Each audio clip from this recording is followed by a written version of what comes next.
Oh, hello, hello, hello. How are you, Sandy? Good morning. Good morning. How's it How are going? you? Good. What's Happy it's Monday, Erin. Happy Monday. Happy April, even. But yeah, it's Yes. just us girls. Edging ever closer to Easter weekend, which is coming up. Yeah. Did you get out to Easter Fest yesterday? No. It was awesome. It was really good. Oh, was it? Mental. Yeah, no. You know, kids running around all hyped up on sugar. Nothing quite like it in the world. Yeah, no. So what's going on? What's the latest in the headlines? Yeah, so we've got a Caymanian who has been hospitalized after being struck by a vehicle in Florida. It's a really tragic situation. So the family of John Michael Stafford has started a GoFundMe account to raise funds for his treatment after he was hit by a car while crossing a roadway in Florida on Friday. So really sad. It's literally the morning before his son's wedding. What? That's so sad. Yes. I mean, life. Oh my gosh. Yeah, so his son did get married. Congratulations to his son, Cameron. He proceeded with the wedding, and his father is in the hospital, and we would invite you to assist in any way that you can. Go visit the GoFundMe page and see how you can help, because his injuries are quite scary, and they've said that it's just really, really challenging right now. And so, yeah, you just never know. Yeah. So crazy. No, that is sad. Yeah. So, we wish him a speedy recovery. Yeah, absolutely. So, yeah. So in other news, Belize has implemented some restrictions imposing new immigration requirements for Jamaica and Haiti. So this is quite interesting, but the Belizean government has imposed strict immigration requirements for Haiti and Jamaica following an increase in the number of visitors using Belize as a transport point to reach the United States, which is quite interesting. So Jamaicans must now provide evidence of a fully paid, non-refundable hotel reservation before boarding the flight to Belize, and Haitians will need to have a visa to visit Belize. So this announcement came on Friday following what the government there says was a thorough discussion on the increasing number of visitors who use Belize as a transport point to enter the U.S. It's interesting that they haven't talked about Cuba, but maybe at some point Cuba will be added to that list as well. So yeah, very, very interesting. Definitely. And I think I saw something on your on the CMR Facebook page. Did you get in some little drama with someone recently? Oh gosh, customs. We're going to talk about it this morning on the program. What it was. So yes, I invite everyone to tune in. We're going to have a moment to discuss customs and the way that they are implementing and exercising their duty. Okay. All right. Yeah. So. I saw that on your. I was like, oh, Monday's show is going to be interesting. Most definitely. Those are your headlines. All right. Catch Sandy right now on Bobo, and I will see you tomorrow. Fantastic. Have a good one. You too. Bye. All right. Catch Sandy on Bobo. That is all. All right, folks. Happy Monday. Bigger, better, bolder. The cold, hard truth is taking talk to the next level. Right here on Bobo 89.1 FM, Cayman's Community Radio.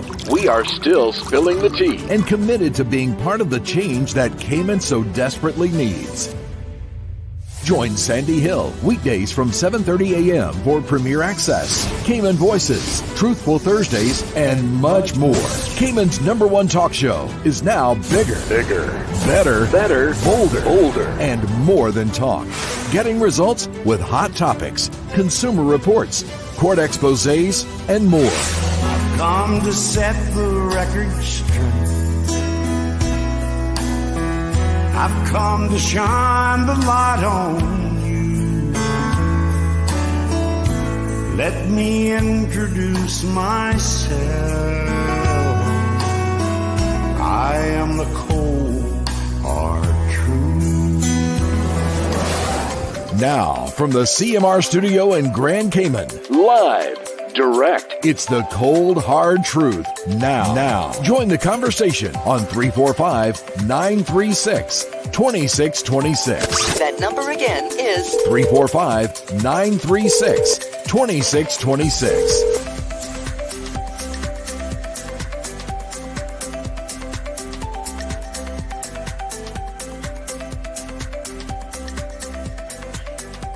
All right, good morning, my beautiful people. Wake up, rise and shine. It is time to get up, get to work, get to school, get to listening to the Cold Hard Truth. We're going to be talking about quite a number of things this morning. So I want to, first of all, say good morning to everyone. I got all of your messages on Friday. Thank you so much. I went away for a couple of days, and it was interesting because, you know, you guys were missing me, saying we're having withdrawals, and I just had to chuckle. And I said, it's only for one day. I did the show on Thursday, and I ran out the studio, went to the airport, and yeah, so, you know, here we are. And my trip turned out to be quite interesting, and I'm going to talk to you guys about it this morning. So I had to grab a few things. I got my customs paperwork here with me, and let me just grab something else. Give me one quick second here. I want to grab this so that I can have this ready. So give me 1 second. Happy Monday, by the way. Let's play a quick commercial while I grab something. I am Richard Hugh, President and CEO of CUC. Our focus has always been on you, our customers. Times are changing, and so are your expectations. We are listening to our employees and the people of the Cayman Islands to find new opportunities that can improve your experience. We are working every day to provide you with a safe and reliable electricity service. You are at the core of everything that we do. We are exploring and adopting new technologies and sources of energy which will benefit you as we become more reliable and more efficient, which will mean lower energy costs. We are working to improve our energy management tools, offer new products and services, and provide 24/7 customer support. Our new vision, empowering Cayman to be a global leader, is building momentum towards a better future for our islands.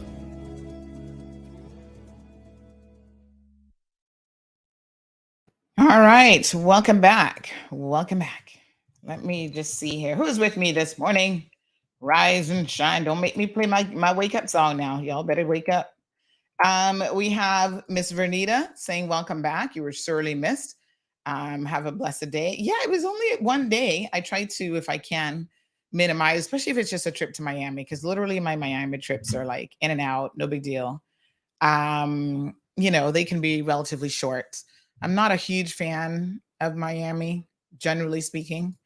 You guys know that I grew up in Tampa, and that's, although Tampa's changed a lot since I left, I would say that is still my,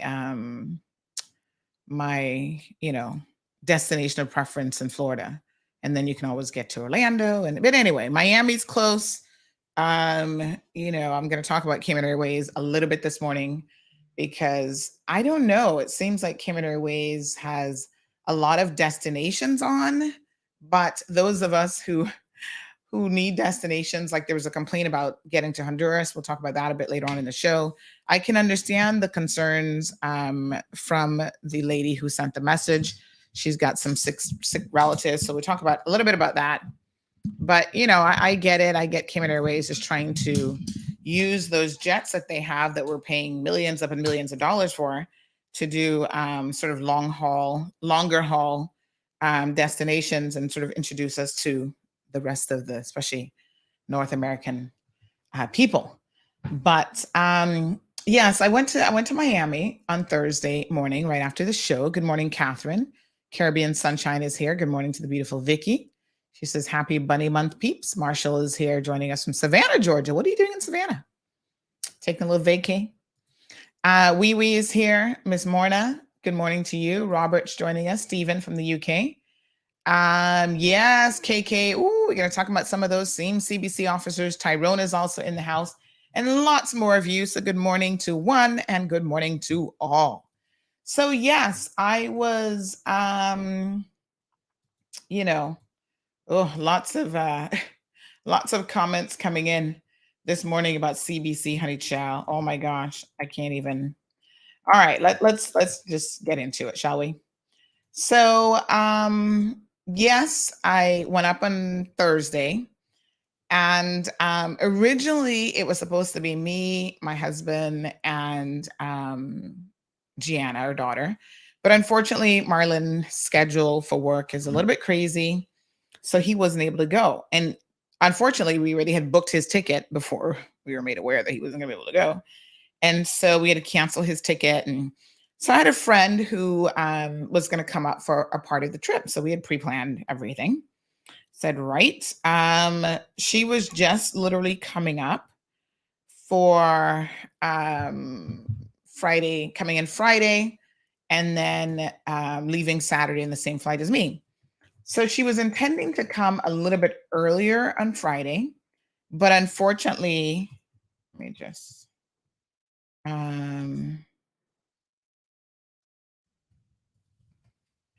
unfortunately, she was not able to get on an earlier flight, so she had to come later. So like I said, I don't know, the Cayman Airways flight schedule is a little bit different these days. Even Saturday, like having a midday flight out of Miami on a Saturday, to me, doesn't really make a whole lot of sense. I'm like, why not have it late afternoon, like 5, 6 o'clock in the evenings? But I guess other flights are taking priority. So it was unfortunate because I would have really preferred to like have at least part of the day on Saturday to be able to do stuff. You know, those morning flights kind of hit you hard because you got to get up, do one little thing, maybe grab some breakfast, and you're heading to the airport already, right? Because you don't want to miss your flight. Morning, Miss Ivor. You back on island? Welcome home. Debbie's here. Marshall says he's in Savannah for a birthday party. Nice. Siobhan, good morning. Miss Felicia. So good to see you. So yes, honey chill. So on Thursday, there's so many aspects of this story. I've got to break it down. So on Thursday, I, as you guys will probably have listened, I left the show a little bit early. Kevin took over. Big shout out to Kevin. Modern technology allows me to do that. You know, Kevin's in Florida, and I could see that I was running a little bit behind from when I wanted to leave. And so I said, hey, Kev, I need you to jump in. I've already preloaded the interview that we were going to play, you know, finish up this interview, the live interview for me, and then preload what was really one of the guest speakers from the Economic Outlook. Really, really interesting. I hope you guys enjoyed it because it was fascinating for me. I mean, every aspect of the Economic Outlook I found to be very, very fascinating. And the most interesting speaker is yet to come. So y'all stay tuned for that because we're going to talk about that because she addressed Cayman specifically. Her presentation was about the Cayman Islands. So as it turns out, you know, I go to the airport, everything's fine, go through the process. Shout out to the Cayman Airways counter staff. No issues there. And, you know, get on the plane. Who do I see in the plane? It was so funny because I saw none other than former Deputy Premier, former Minister, Chris Saunders, sitting in first class. I was like, oh, I guess he was hiding out in the VIP lounge. So I was like, good morning, Chris Saunders. He said, good morning. Sitting in first class, I passed him and went into my little coach seat, honey Jill. So I chuckled to myself because the irony of that is not lost on any of you, I'm sure. Yeah, let me sip on my tea while I say that part of the story. So anywho, I sit down, I start to get comfortable, and all of a sudden I got a message saying, oh, I heard that you're on the Cayman Airways flight, and so is Chris Saunders. I had to laugh. I was like, oh my God. Nothing misses you all. I must say that I love, somebody's calling me. You trying to call the show? I must say that I love Cayman, and I love and hate that about Cayman at the same time. Because here I am minding my own business and people all up in my grill talking about, oh, you're on this flight, and so is Chris Saunders. I'm sure there's some rumor that has started that is like, oh, Chris and Sandy had a rendezvous this weekend. Like I can hear the salaciousness now. And we were having some kind of secret hookup. And this week I was going to be on his side, you know, after he cracked my nuts or whatever would have happened over the weekend. Y'all can have some stories, honey chill. So I just chuckled. I was like, Lord Jesus, don't make the rumor mill begin. But it was funny that he was on the flight. Siobhan says, awkward, laughing out loud. Yes, child, kind of awkward. But anyway, I you know, I just I was just so interested in my messages as I sat on the plane, because the very next thing that happened is I got a message from somebody says my camera is blurry. Okay, give me 1 second. Let me just do a little refresh. So yeah, I got a message from someone that again made me chuckle. And I said to myself, you know, Caymanians really love a mix-up story. Oh, it's blurry bad. Thank you for letting me know. Oh my God, hold on 1 second. Let me just refresh this. 1 second, online people. Let's do a little refresh.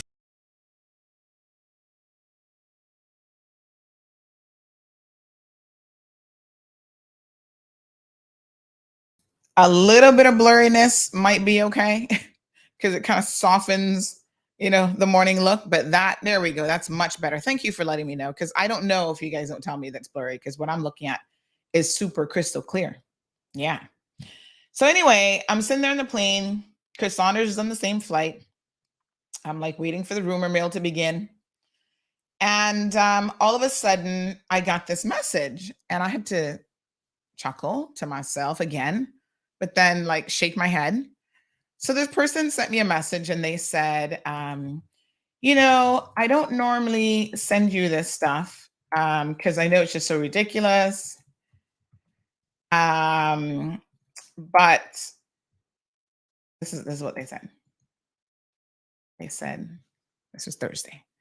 So they said, and you know what is so funny? Chris was on the plane, and the same time that I received this message saying, oh, this is what the person said to me. Chris Saunders is on the Miami flight in business class laughing out loud, and I hear that you're there too. And I was just like, I said, bad news travels so fast. That's what I responded and said to the person. I'm like, geez, I'm peace, y'all up in people grill.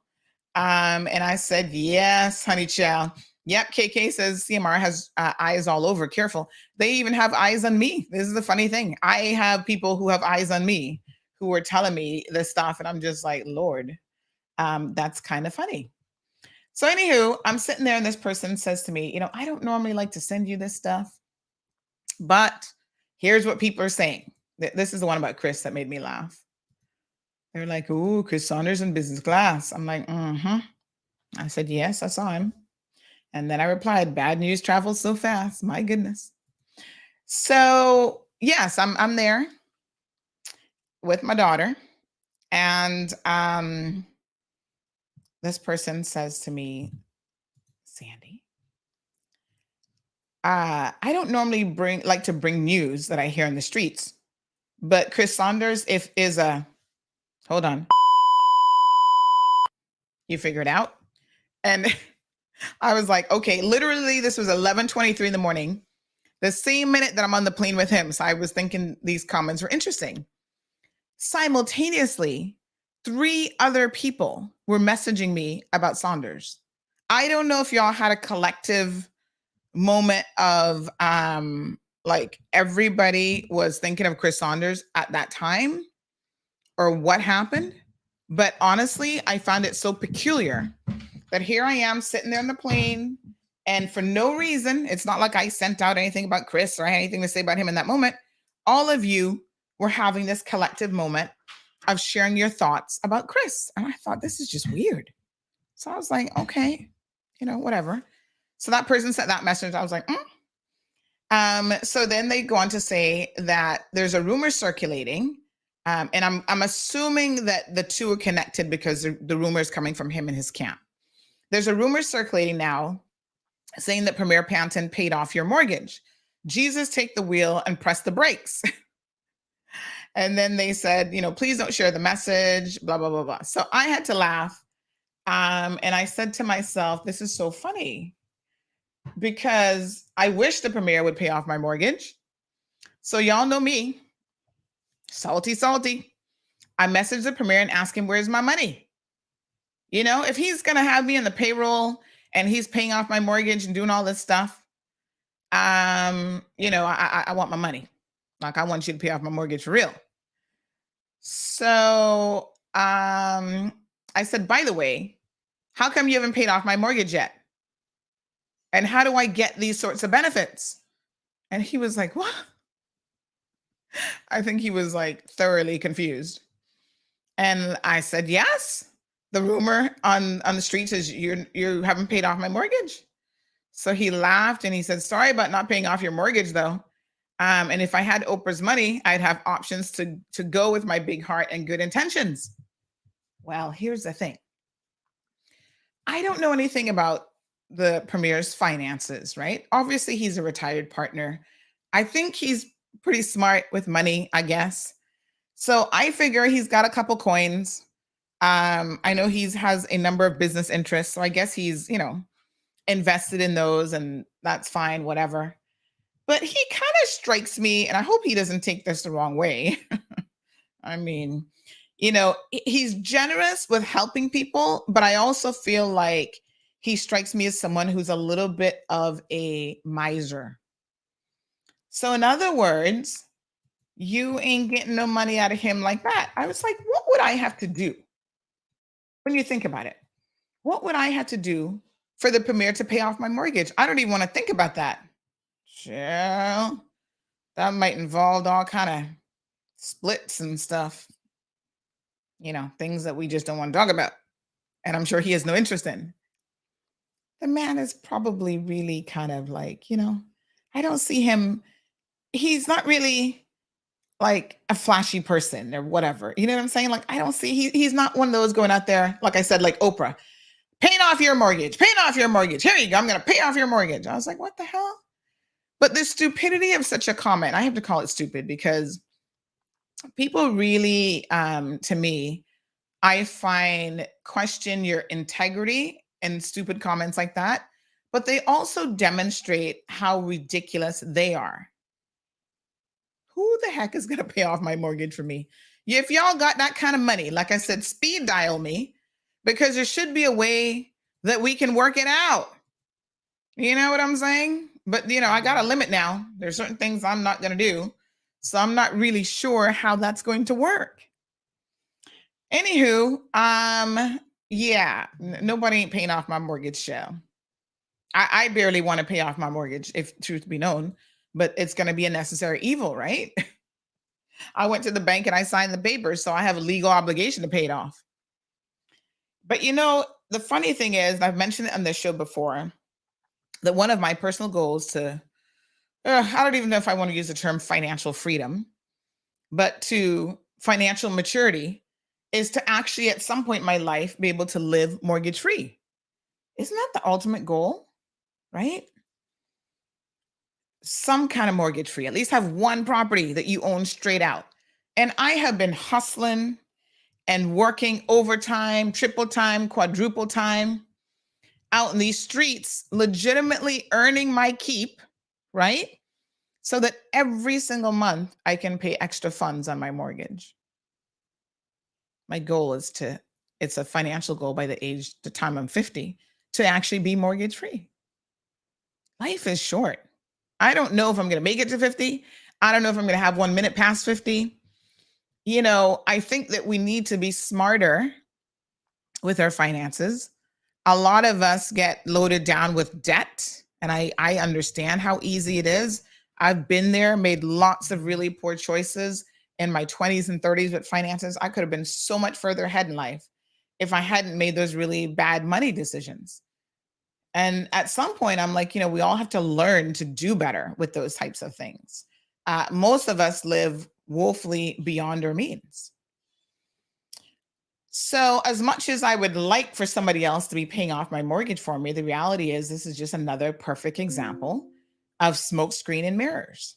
You see, people try to discredit you by saying foolishness like this. Right? So Chris Saunders thinks he can go around saying the premier paid off my mortgage because somehow that makes whatever I say about the premier tainted. So first, I'm on the payroll. They know that that's not true. Wayne Panton, has paid in the campaign for his stuff. Outside of that, he's not written me a single check, right? But like I said, he can. This is the thing that people don't get. If he wants to have a meeting covered, he should be, paying for that coverage like all my other clients. A lot of times in the space of politics, because it kind of, sometimes it's a little bit of a double-edged sword, because yes, it's community and I want you guys in the community to be aware of what's happening and so on. But legitimately, these are political meetings. So they should be paying for their time, because nothing in life is free, honey chill, including Sandy's time on air. I have to pay for the time. And so somebody else got to pay for that. That's just how it works. That's how the cookie crumbles. And so, there's a balancing act on how I do certain things. NPOs, I try to always work with them.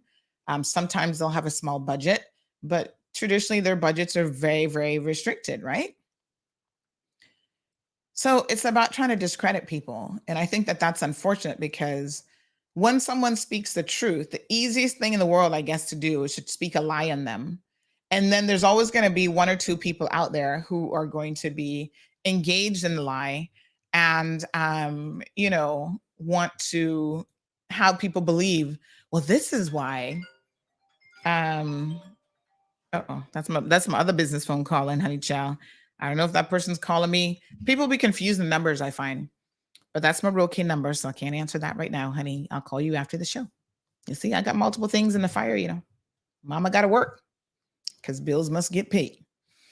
So, yes. So nobody's paying my mortgage. And it's sad because, I've actually been working really, really hard on my own with my husband to make the necessary sacrifices to be able to pay our mortgage, pay extra payments every single month. And when you work that hard, it's disheartening to hear other people, although they don't know your business, try to discount what you're doing by making these aspersions about you that are completely not true. But honey child, I don't put too much time and energy into it, because, one thing I must say is it's so easy to disprove these liars. I won't be sharing my financial business with y'all. I'm not the president of the United States who should be releasing taxes and that sort of thing. However, I could easily disprove to you guys, right?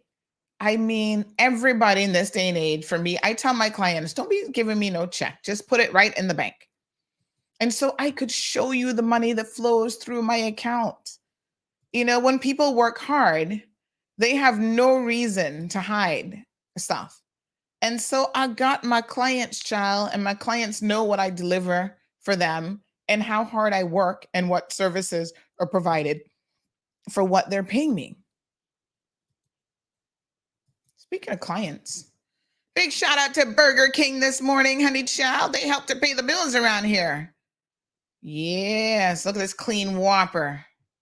Y'all go have enjoy yourself a little Burger King for lunch. Clean, no artificial flavors, colors, preservatives ever. Delicious, minus the onions, because I can't stand onions on a burger. But anyway, it's just really, really sad. I mean, y'all just need to get a life. And so I even said to the premiere, I'm planning and treating myself. You guys know my birthday's coming up in August. This is the big one. A big one. 50, half a century. Woo-wee. We made it, honey child. So I fully intend to treat myself to something really, really nice for my birthday. I'm going to get a new car. And let me put it out there from now, because I know y'all going to be, some of y'all going to be up in your feelings. Y'all going to be trying to begrudge me and all upset and blah, blah, blah. I don't care. Right? I work hard. Yes, I'm going to get new rides for my birthday. I'm already saving towards it, because I would really not want to go to the bank for that. So I'm going to see if I can put my little coins together and have enough by then. I still months ahead, so I feel like I can do it.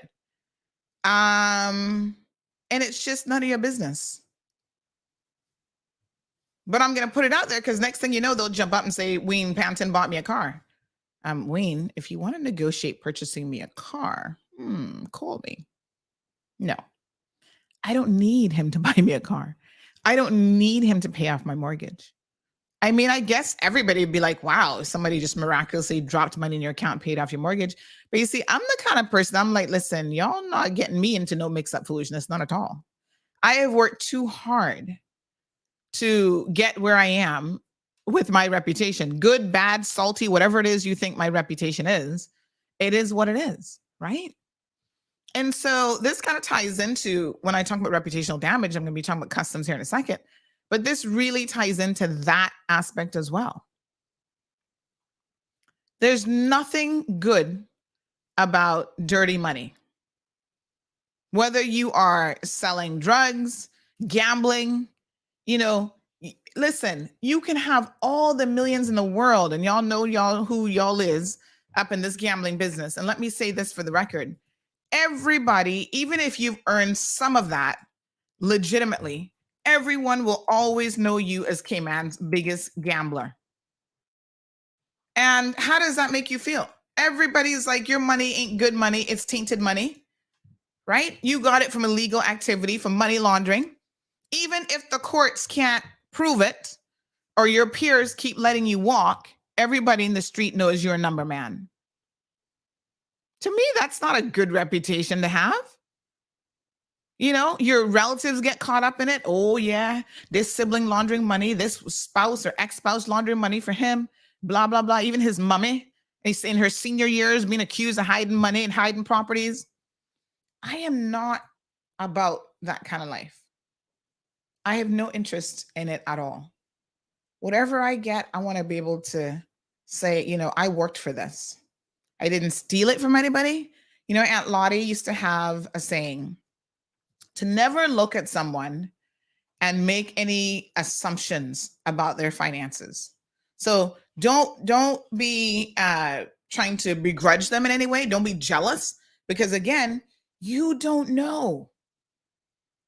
You don't know the source of where it comes from, right? And sometimes when you do know, like I said, it's not a good thing. It's not a good source. And you ain't got nothing to do with that. My aunt always said, listen, the only thing you know is what you're doing. So just set yourself straight. And she was really about a lot of pride. She always said, if you have 2 outfits, you get up every morning and wear your outfits with pride. Cleanliness is next to godliness. So she said, make sure you wash your clothes, you hang them out. And if you got to wear it every other day, that's fine. There will be sacrifices, throughout your life. And, the most interesting thing is, I'm going to be 50 in August. The sacrifices that I have made throughout my entire life, the times of no job, still out there hustling, still trying to make an honest living, right? Not ever stealing from anybody, not ever doing. I'm like, I could have easily made excuses why I'm out in these streets doing the most. From prostituting to stealing to selling drugs to only God knows selling numbers, whatever. And if you just have a mindset that, none of those things are necessary for you to have financial freedom in life, you don't even think about it. So I think that it would really, really be good if people started to focus on themselves.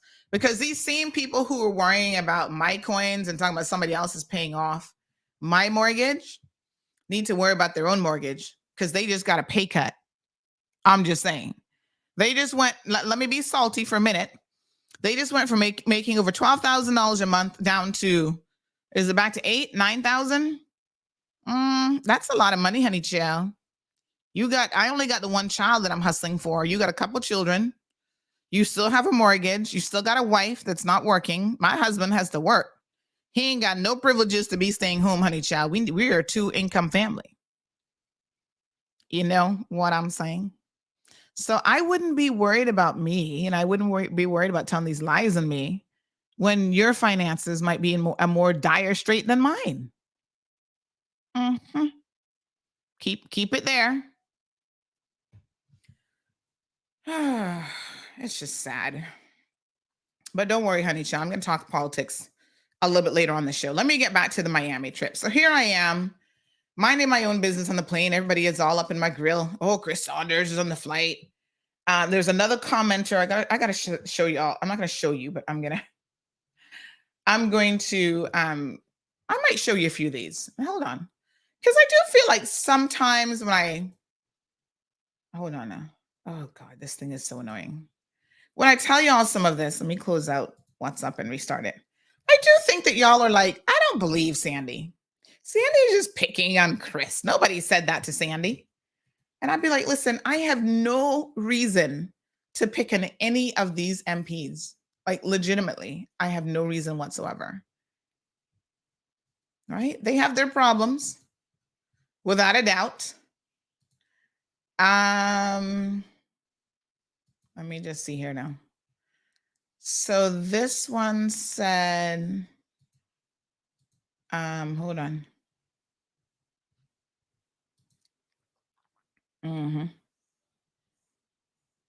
All right, here we go. I'm going to show y'all. Actually, let me come back to this during the politics segment, because I want to talk about, I'm going to talk about politics separately. It's kind of all interconnected, but we'll get there in a minute. We'll talk about politics a little bit separate. So anyway, all these people were messaging me on Friday. Like I said, the conversation was surrounding Chris, completely unprovoked. I mean, I didn't say anything to them about Chris. I wasn't even having a conversation with these people. These people just started randomly messaging me about Chris Saunders. I was like, okay, why is he in y'all mind the second demands on the plane with me? I don't want him to be getting crazy. And then all of a sudden, he go off on the plane or something, and Cayman Airways got to try and restrain him. I'm like, let's just keep it cool. I just need to get to my destination. So I get to Miami. Now, most of you will know, I think I've mentioned this before, I keep a mailbox for many, many years in Miami. When I first moved back to Cayman, I found, well, there was a time when buying stuff in Cayman was legitimately crazy. But honestly, I have always found that there's certain things that I can't even find here. So I used to originally have a mailbox in Aventura. That was like 20 years ago, right? Then I found that Aventura was like a little bit too far. Like I was like, oh God. Sometimes when I go into Miami, I don't really feel like driving to Aventura. And their customer service at that particular location was wanting. So then I found a mailbox that was closer to the airport. When I first went there, it was owned by some older guy, and then he sold the business to another guy. And since then, I've been with them forever. Y'all use freight forwarders. If I can get on a plane, I go to Miami, I'm able to do other stuff while I'm there. It's not a big deal. And sometimes you just have to get off of this rock for your own mental sanity. Yes? Looking at something different, eating something different, driving on the other side of the road.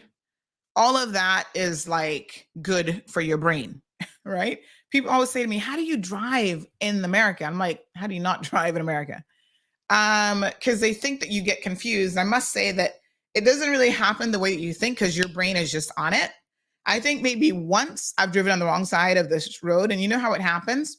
It's always a little one-lane streets. It's never like a major highway, because your brain will see traffic obviously going in one direction, and it makes the necessary adjustments to be able to drive on the correct side of the road. So I don't have any, I learned to drive in the States, so I'm also probably a little bit more comfortable with the system there, right? So anywho, I, fly in. My daughter's so excited because this is now her third trip to America. She went a year ago. We were actually there for family vacation for a week. That was our first post-COVID trip. And then her and I did a girls trip for like a couple of days in December. So she's excited. She's like, oh my gosh, I want to go to Dunkin' Donuts. She's in love with Dunkin' Donuts. It's not a good love. I'm like, one donut for the trip. And she is so into Dunkin' Donuts. And then she's like, can I get a Chick-fil-A? Because she likes how they do their little fries. Like, she is a foodie, unfortunately, like me. And so for her, she's like, toys and food, that's all she cares about when we go to Miami. So I'm like, what a mess we in, chill. So anywho, we go and we, get our car, tried a new car rental place this time, really fabulous, because we had a bad experience the last time. And I don't believe in bad customer service. Not when I'm working hard for my coins. I'm giving it to you. We gonna have a problem. So, we have a relatively uneventful trip. So remember I told you guys now, my friend's coming up, distant family member. I'm like, come on up. She informs me that unfortunately she can't come early on Friday. So it's going to be a late flight. By the time she gets in, her mailbox, which isn't my mailbox location, is closed. I said, all right, no problem. I'll go Friday morning and I'll clear your items for you. So I go to her mailbox. I pick up her items down by the airport. Talk to the guy who owns that business for a minute. He's like, oh, I want to come to Cayman, open our business. I'm like, honey child, you and everybody else. I'm like, honestly, the freight forwarding business in the Cayman Islands is so saturated. We have more than enough. So I know you think, because you have 1 or 2 Caymanian customers, that there is scope to advancing yourself in Cayman, but everybody's doing freight forwarding, especially since COVID. Like that business exploded during COVID. And it must be that it's relatively lucrative for the people who actually do it. So, they say, the guy's like, oh, take my card, blah, blah, blah. I take his card. And I said, yeah, all right. So, yeah, she comes in Friday. Actually, I was still out when she came in. She called, hey, I'm here at the hotel. I'm like, no problem. I'll come. She doesn't drive. So I'm like, I'll come get you. And then we were actually going to be in for the night. I said, you know what? I need to go to Walmart because I need a pair of scissors.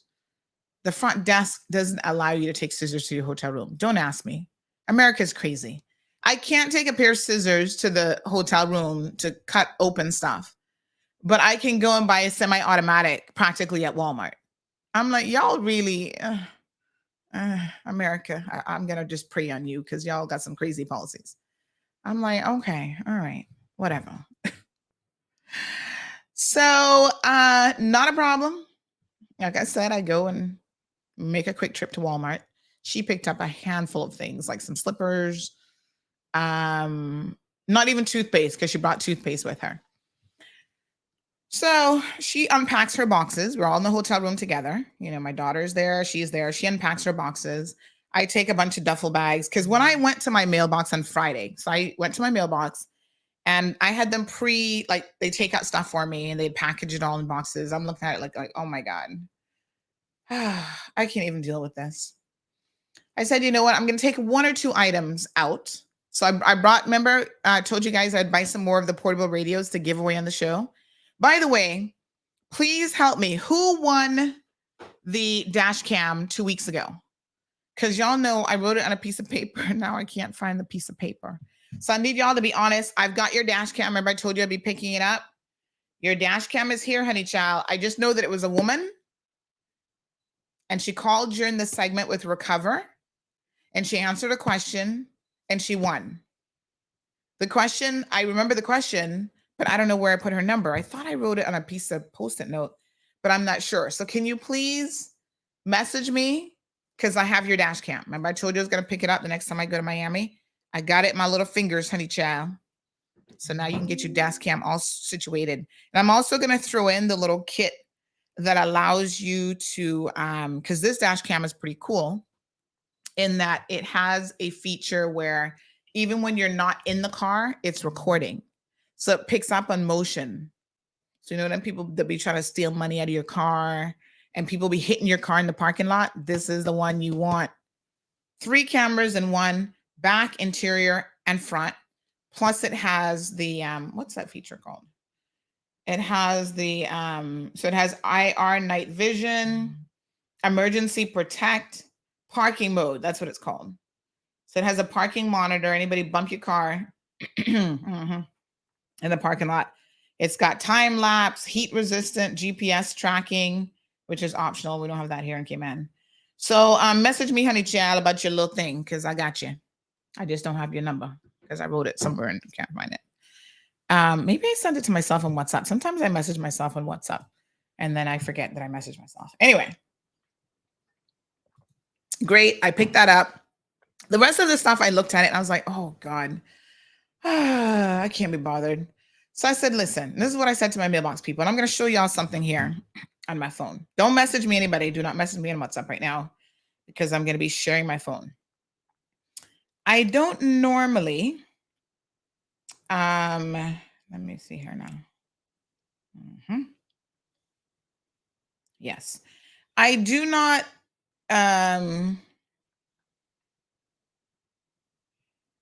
okay, give me 1 second. All right, 02, hold on. 02, yeah, so I don't normally leave a whole lot of stuff at my mailbox, but in this particular instance, I was like not feeling like I could even be bothered with it. So I said, you know what? Just go ahead and let me just move it over here on the screen. I said, go ahead and ship this stuff for me because I can't be bothered. I said, I'll use Cayman Airways. No, first I was like, maybe I'll send it on the boat. Yeah. And then I thought, there's actually stuff that I need kind of like the boat is going to take at least 2.5 weeks. I was like, I can't be bothered with that. I'm going to pay more if I send it Cayman Airways cargo, but I was like, whatever. So I've sent them instructions. I'm going to show you guys something here. I said, go ahead and just send it Cayman Airways cargo. I'll email you the information, right? So hold on now. Let me go to my phone. I don't want y'all messaging me during the call because your message is going to be showing up on the screen here in a second. So this was Saturday. And it's not like I need to prove myself to anybody, but I want to show y'all how when these customs officers, who I'm going to address here shortly, be trying to throw dispersions on people, y'all need to pick the right kind of people to throw your dispersions at. Because I am not the one. Don't accuse me of trying to steal from the Cayman Islands government, because I will take insult to it. And this young lady, Sherla Moore, I'm addressing you this morning when I'm talking about don't be making accusations against people. You need to be very, very careful, right?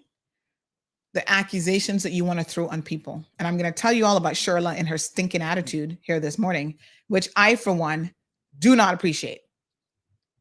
So here's my phone. Like I said, let me take off this overlay for a second. This is my phone. Let's put it in full screen mode. Do not message me because your message will show up. Everybody be like, ooh, that person messaging Sandy a love note.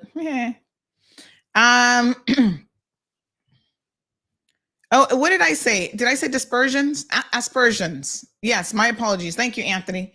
Anthony is the backup police because obviously Soka's not here because she would have corrected me already. So this is what they were like, oh, you know what? We have 6 big boxes. And I was like, oh my God, whatever. And I said, you know what? Let me come. And I went and looked at it. I was like, nope, that not gonna work. So I said to them, I said, just, send me the remaining items there after prepackaging. I can't actually make it any bigger, unfortunately, because it doesn't, let me see. That's as big as it gets, because that's as big as the screen is, actually. So anyway, I send them the, that's my cousin's address where I was sending off a package. So this is my voice note. Listen carefully now to this voice note. Hold on. This is Diego. Hold on. I say to him on Saturday at 5:47. This is Friday. My apologies, at 5:47 p.m. Hey, yeah. So if you can repack the items and get them delivered to that location by like maybe Monday or Tuesday for me, because the boat leaves on. She said the boat leaves on Thursday, but they need to receive the items. But just send me a list of what you're sending so I can go through Amazon and pull all the invoices and stuff to give them. All right. So what I said there, I hope you guys could hear it. I was going to send it by boat, but I've since decided I'm just going to do Cayman Airways cargo because I need some stuff in there a little bit quicker. You know what? Not a problem. Repackage everything, because I was kind of like digging through stuff. I was like, repackage everything. But please, now I need you to send me a list of what's in there. Because literally there's stuff that's in there for 4 months now that's been there like 5-6 months ago. Because I haven't been to Miami since December. I ordered stuff in December. Some of it, even chocolates, came in this order that are for gifts for other people from Christmas that never arrived in time for whatever reason, because they were chocolates coming from China. and they were delayed. So when I was there in December, they weren't there, right? So I order stuff over a period of months, just ship it to my mailbox. And then when I go, I normally will be like, okay, let me bring it, whatever. So this trip, I was like, it's a bit much. Daisy's new bed is in there. That's our new dog. You guys know that she's coming. So I'm already preparing for her. All that kind of stuff. Let me show y'all my email that I actually sent them on Saturday. What time did I send this email? So this was Saturday at 12:18 a.m.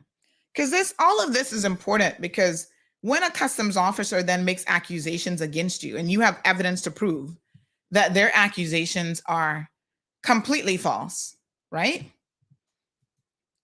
And that you had no mindset to ever try to hoodwink customs. This is where they need to be very, very careful because I've already formed a formal complaint against this woman and I expect that customs is going to investigate this as a serious matter, okay? So I followed up with an email because, you got to keep everything in writing, honey child. Life lesson 101, keep everything in writing. So yes, I sent them a WhatsApp message. And now there's different people who work at the mailbox location. I'm like, let me send them an email so there's no confusion about my instructions. So this was my instructions on Saturday. I said, please send the remaining items to Cayman Airways Cargo. Oh gosh, I misspelled my own name. Lord have mercy. Hold on. Let me just send them just in case they accidentally put that on. I think they know my name already though. I just realized I was sending this from my phone, I believe. All right, good. Replied to them, corrected that real quick. All right, so this was my message. Hi guys, please send the remaining items to Cayman Airways Cargo, Sandra Hill, care of Cayman Airways, blah, blah, blah. They will put the items in a cargo flight and send them along to Grand Cayman for me. You will need to fill out the paperwork, as far as I know. You will only need, and then I gave them my address, and it says, I will need to have a list of the items that I left behind and that you're sending so I can pull all the receipts for customs in Grand Cayman. And then I said, here's the information on office hours, etc., for Cayman Airways Cargo. Y'all heard what I said in writing. Send me an itemized list of what you are sending because I need to pull my receipts for Cayman Customs. Okay. All right. So now I get to the airport. I'm traveling. Let's talk about the packaging. So we packed up that night, and I actually had an empty suitcase. Still, one of the big suitcases were empty. And I was like, I said, this is my thought process. And I was speaking to my friend about this. And I said, we could go back to the mailbox and maybe I could put a couple more things in there. I was like, I kind of don't feel like being bothered with that. The flight's at 12:30, so 12:50. We don't have much time anyway. I can't miss this flight because it's the only flight for the day. So she says, one of your duffel bags feels a little bit heavy, like it's probably overweight. So just take some items out of that and throw it in this one. I said, you know what? That's a better idea. There were big towels in there because I got like beach towels for Easter, the big oversized towels, and they're bulky and they're heavy, right? So I took those out and then I took a few more items. That suitcase was so light that literally when I put it on the scale, I know they were like, why do you even have, there's nothing in this suitcase. There was a carry-on piece for my daughter that had 3 items in it. Her iPad and the dash cam, another item. That's it. Tons more room. So we pack everything, load up the car, go to the airport, check in together. No problem. Now, when we're at the airport, she says, I can take, because she only has one piece. Oh, I can help you out here. I'll take a few of your pieces. Not a problem. She was helping me carry luggage because, again, it's just me one. It's me, my daughter. Kids, they got a backpack, but they don't really want to carry it. You must carry their backpack. And I'm like, no, you carry the backpack. My daughter got a little pig that she's been working hard towards gaining all her points for her little pig. So she only wanted to hold the pig. We were going to stop and get a bite to eat in the airport. So I was like, okay, not a problem. She took my backpack. She was helping me with the bags. We check stuff in. So we check in at the counter together. I want to show y'all this because this plays an important part in this whole story as well. So when I was away, remember last week I mentioned to you guys that I've been decluttering. I've been doing a deep decluttering, donating a bunch of stuff. I got a whole basket full of stuff for the John Gray High School Media Club, and I've been throwing stuff out, decluttering and whatever. And I came across my master's degrees, which I never got framed. Don't ask me where the bachelor's degree is because I don't even know. But, I worked really hard for this master's, honey chow. So I said, you know what? I'm going to take it to Miami because this is something that was on my list. Apparently for 17 years, because I got this degree back in June of 2006, and I've never done it. So this was one of the items. I got this done in Miami. Isn't that beautiful? They did such a fantastic job. By the way, framing stores have disappeared in Miami, honey chow. You can't find a framing store anymore. But anyway, I had this done. The guy did a fabulous job. Yeah. And so this you can't ship through with Cayman Airways and no airline because they're going to break this. This is actually glass on the front. It doesn't look like glass because they have this new UV glass, which it doesn't have like a reflection on it. So you can like really see it when it's on a wall and whatever. But this was something I had to carry in my hand, and it's bulky. So I literally was like carrying it under my arm like this. And as you can see, let me back up a little bit. It takes up like my whole use of one arm, right? So I had this. So she was just helping me. She picked up my backpack, whatever. None of this was a problem until we came to Cayman. So because she had my suitcase, she took 2 suitcases, the almost empty one, which had just a few towels and a few boxes in it, and then another one with clothes. I gave her the receipt for those items. I said, here's the receipt, make sure you fill out your form, put on your form, whatever. She's like, no problem. We get to Cayman, land. First, we go to Cayman Brac, then we come to Grand Cayman, land, collect our luggage. I needed one of the big, because the duffel bags are big, one of the carts, the flatbeds.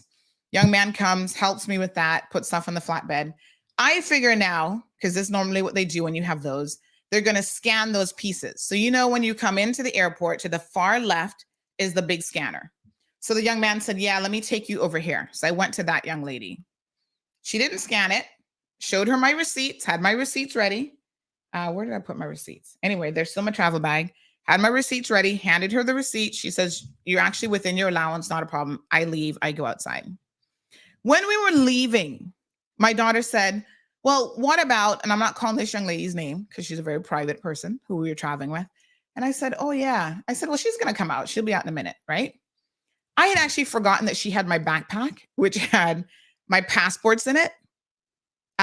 Two sets of passports. So obviously we have our UK and our Cayman passports. We came in on our Cayman passports. My UK passports were in that backpack. I'm not even remembering that, she was doing me a solid by picking up my backpack for me. She had the suitcase, whatever, and I just came out. Pay attention to how this story is going to go, right? So I said to my daughter, oh yeah, I said, but she'll soon come out. Don't worry about it. She'll soon come. Okay. I'm outside waiting. I have customs people come outside. Do you have all of your luggage? I'm like, listen, this is very, very simple. When you check in at the Cayman Airways counter, they give you the tags with your pieces on it. So I have the 4 pieces that I checked in. What I should have done, and I hadn't thought about this, and after the fact, they say hindsight is always 20/20. I should have came through because we were traveling together. I should have gone through customs with this young lady, and I didn't do that. I came through customs with my daughter, waiting outside for her, and was just expecting her to breeze through customs just like I did. Except she got the mispleasure of having this young lady named Shirla Moore attend to her. Shirla, she only had the 1 suitcase, right? So she's helping me with my load. That's why she had my backpack, whatever. Shirla saw my name on the suitcases. Now I want to be very, very clear. I've had family members come and, oh, Sandy, can I borrow your suitcase? You got such a nice big suitcase. Can I borrow that suitcase from you? I'm like, okay. You can always go buy your own suitcase now, but no problem. My name tag is on it. I don't take off my name tags. In fact, I don't even take off when I travel from one trip to the next. I don't even take off the stickers. You know how Cayman Airways tags it, right? The baggage tags. I don't even take those off. I leave them on from one trip to the next. Normally it's when I'm like headed to the airport. I was like, oh yeah, I should probably pull this off. Or when I get to the counter, I then take it off. Yes, Wayne, we come into some of these faceless CBC officers. And I want to make it very, very clear. It's not every single one of them. And I would dare say it's probably not even the majority. The young lady that I dealt with, and I'm going to tell you my interactions with her. Her name, I just found out her name this morning. I know she's a Macfield because she did identify herself as Officer Macfield. Her name is, oh God. Her name is, hold on. Let me tell you now.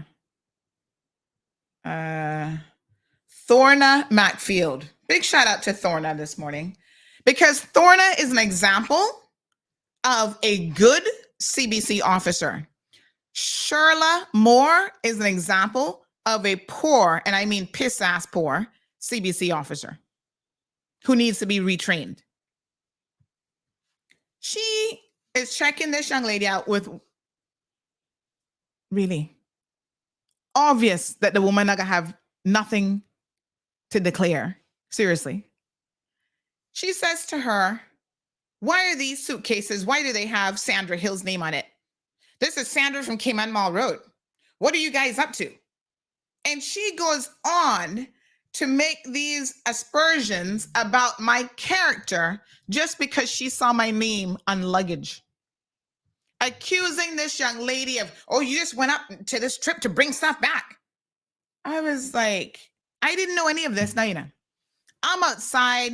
They're reading this girl the riot act. I guess they soon be telling her she gonna squat and do the same thing that they made poor Anna do. Squat and push 5 times and all this kind of foolishness. This Sherla must have been PMSing and having a really bad day. And I tell you what, every time, and I've not had a bad experience with a CBC officer in probably 20 years, but I've had one before when I first came back to Cayman. And I said, wow, these officers who are frontline officers, the first people you interact with, right? When you enter Cayman, there's the first after immigration, now they're all part of the same team. These are the first person that you see. Their attitude needs to be checked. Some of them back in the day would be so sloppy with their clothing and, stuff half pull out, and you would swear they just rolled out of bed and decided to roll into work. Let me be very, very clear now about some of y'all officers, but more importantly, your attitude stinks. That's why when Anna was telling her story, y'all can say whatever you want about Anna, but I was like, if her story is even 50% accurate, we have a problem with CBC. And let me say this to be very clear. As of late, I have been getting a lot of complaints about CBC officers. So much so that several weeks ago, I reached out to them.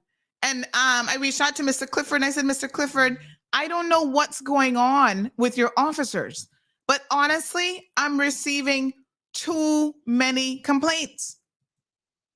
We had a friend whose brother came in, right? Canadian citizen, but originally from Jamaica. He was in Jamaica for a couple weeks, decided to come and visit his brother, first trip to the Cayman Islands, came here to visit a brother, and then was going to go back to Jamaica after spending 4 or 5 days here. I was shocked when this man comes to visit us at our house and is telling us about this really poor experience that he had at customs, that he said he don't want to come back to Cayman again. He's like, your customs officers were horrible. He said they were digging in me. I mean, I felt so dirty and I felt like a criminal. And I said to him, tell me something. You traveled on what passport? Because I know some of them prejudiced, let me be very, very clear. Some of them are prejudiced to the tilts.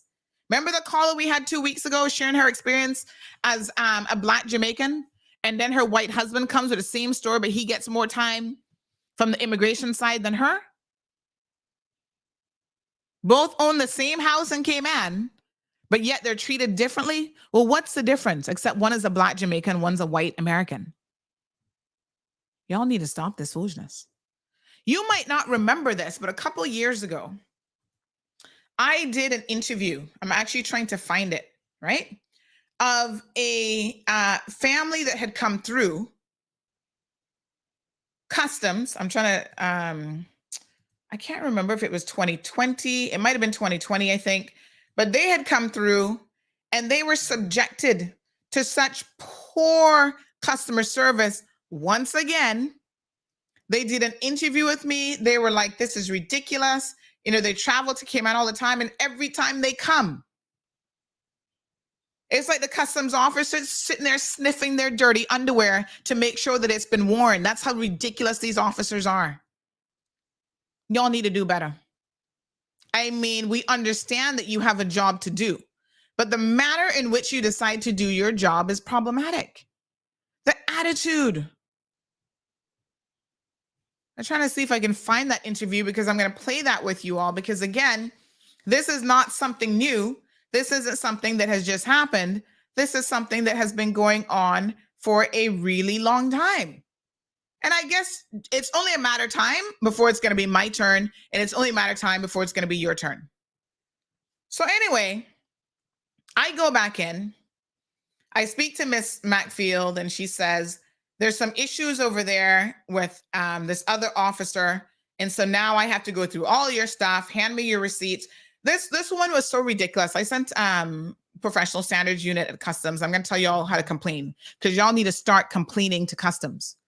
Complaining to me, complaining to each other will get nothing done if you're not going through the formal process of actually complaining to CBC so they can have a record of the number of complaints that they're getting.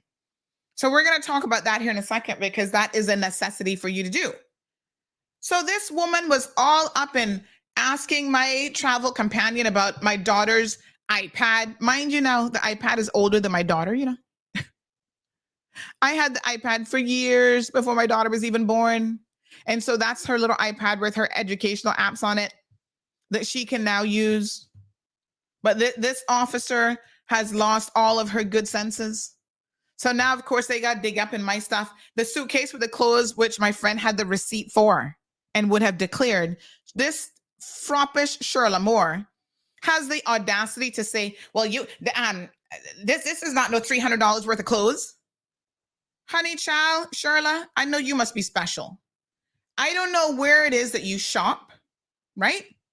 And you must not know how to shop for a bargain. And I'm going to show y'all who she is. This is her graduating from Honduras.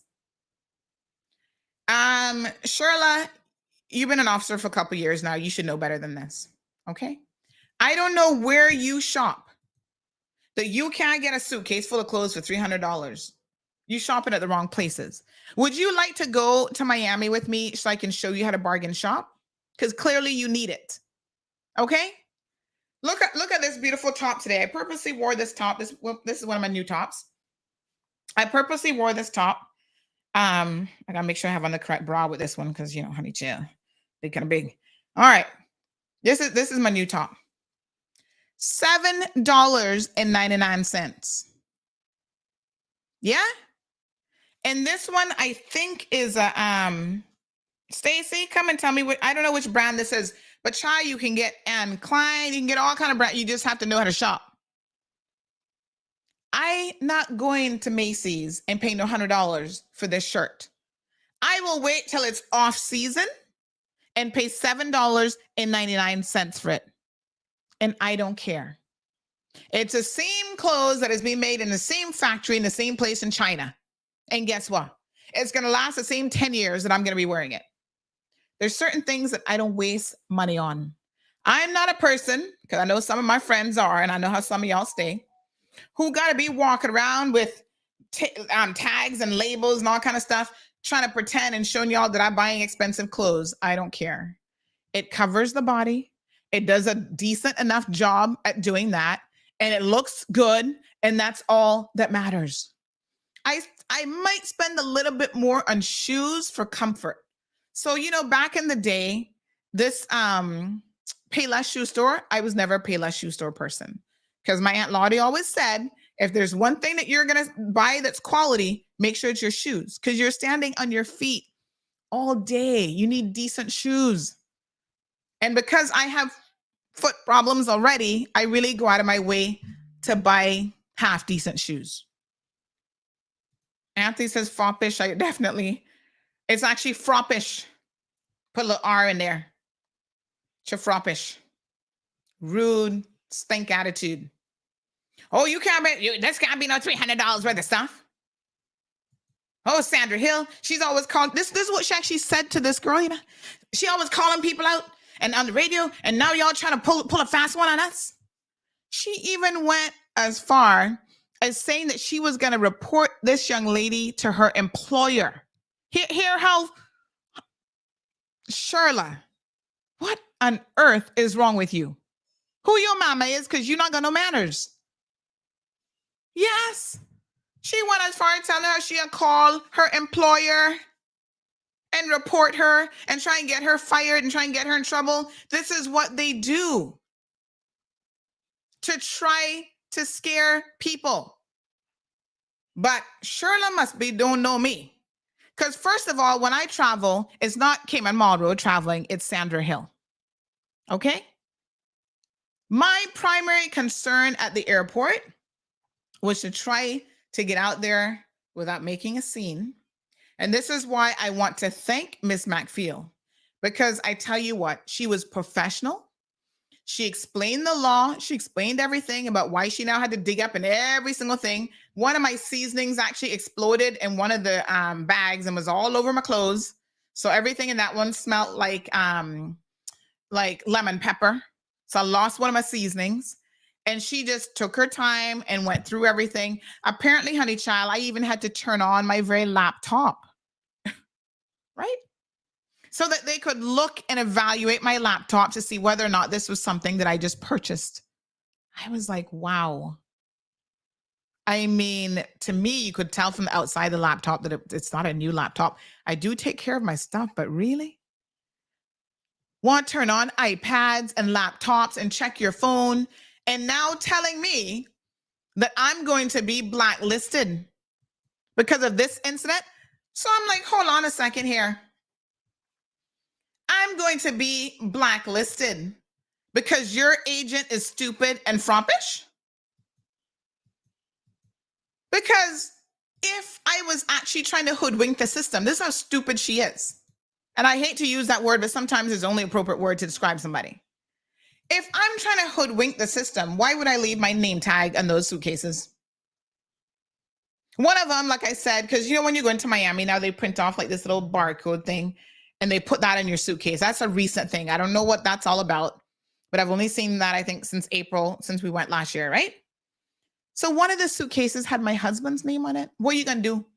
Call up Marlon and say, oh, well, this suitcase must belong to you? It's like, what? So that is what sent her on this big time investigation of digging people up. Travel companion wasted 45 minutes at her time, still walked out not paying a single dime. So then they take my receipt back that I'd given her, and then I pay the difference. I pay the duty. I was like, okay, that don't make no sense.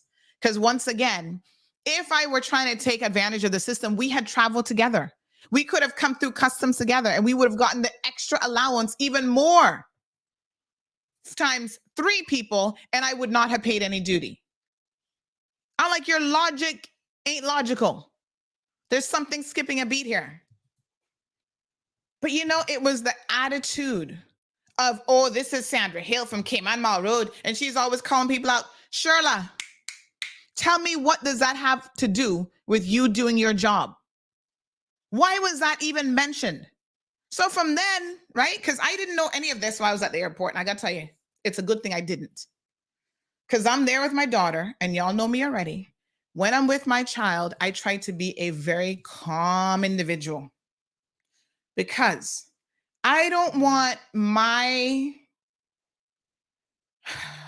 demeanor or attitude or whatever to not be in control when around my child. I'm trying to teach her to regulate your emotions, to remain calm under pressure. You know, she was playing with her little toy pig. She's like, why are we still here? I don't understand what's going on. Why are they going through all of our stuff? I was like, it's just a process, honey. We soon get ready. She had an appointment to get her hair done. We were like an hour late for that.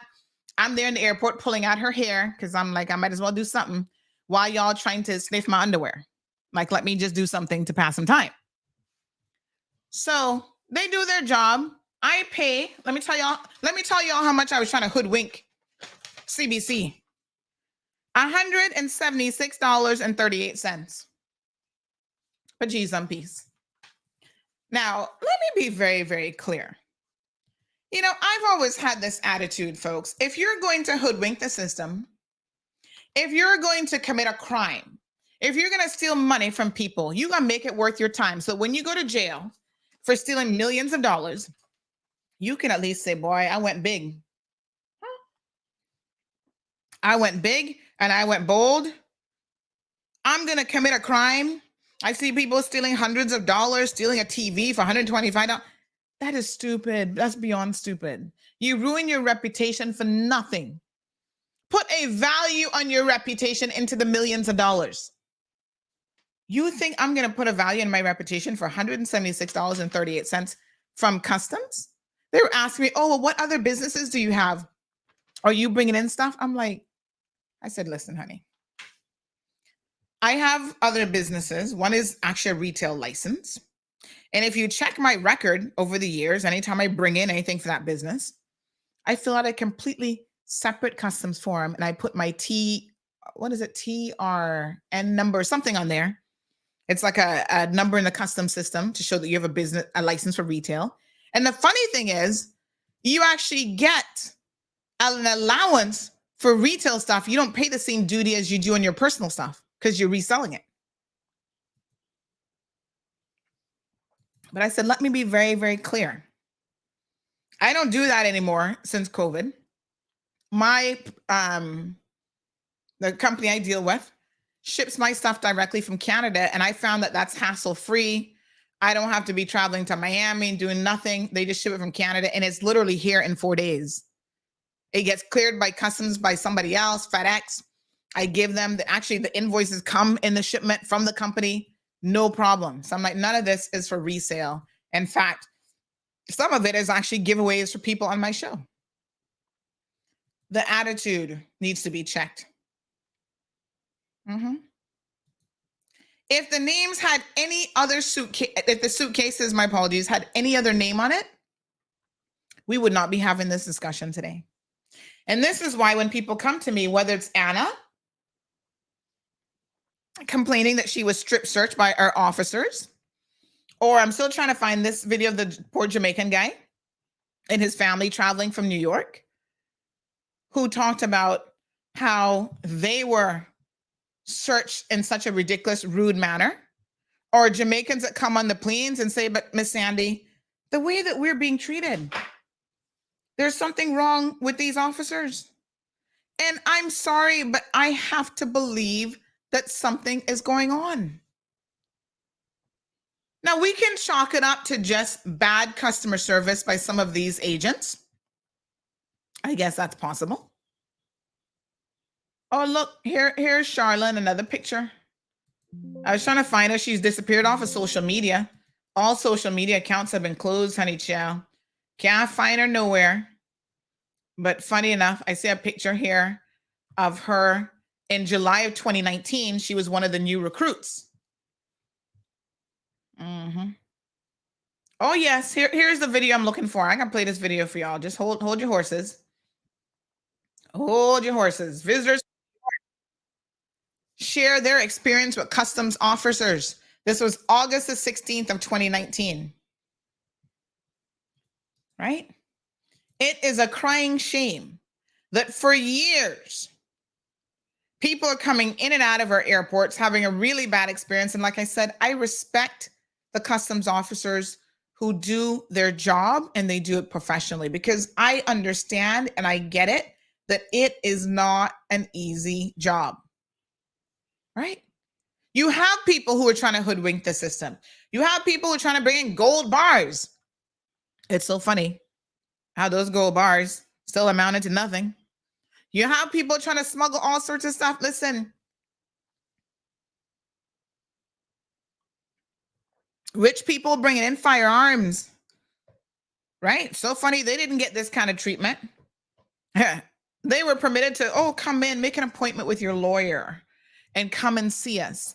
And then, we won't charge you. You had weapons and ammunition on your yacht, but we're not going to charge you. Y'all forget these stories? I don't. Yeah? Our RCIPS decides not to lay charges. Because I was sued in that case, I actually saw some of the disclosure documents and some of the communication between Marlon Bodden and others at CBC and the attorneys of this man. And it's so interesting. I don't see the kind of scrutiny that we underwent at the airport over the weekend.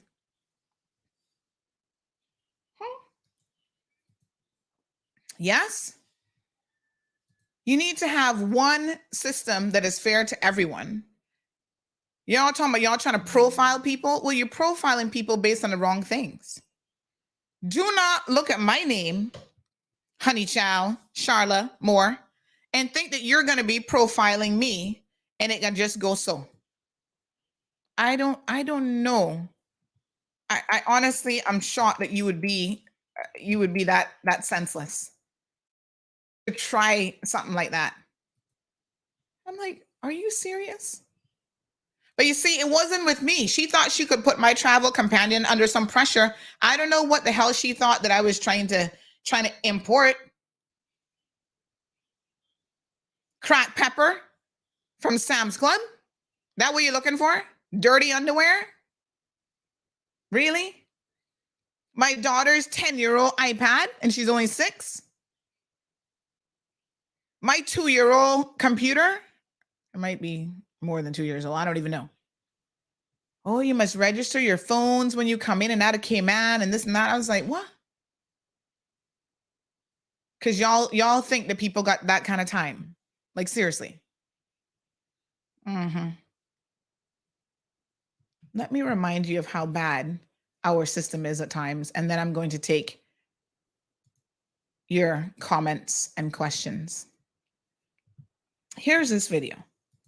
Like I said, August of 2019, these people got off of the plane and contacted me immediately upon arrival to talk about how poor the CBC officers are and how they were being treated. And I dare say there are some things that have simply not improved. Do better.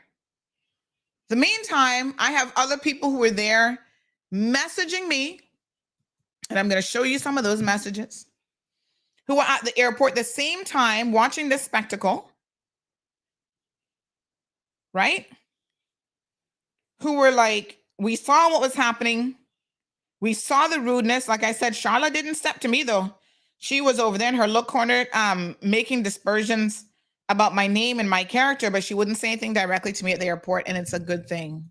It's really, really a good thing.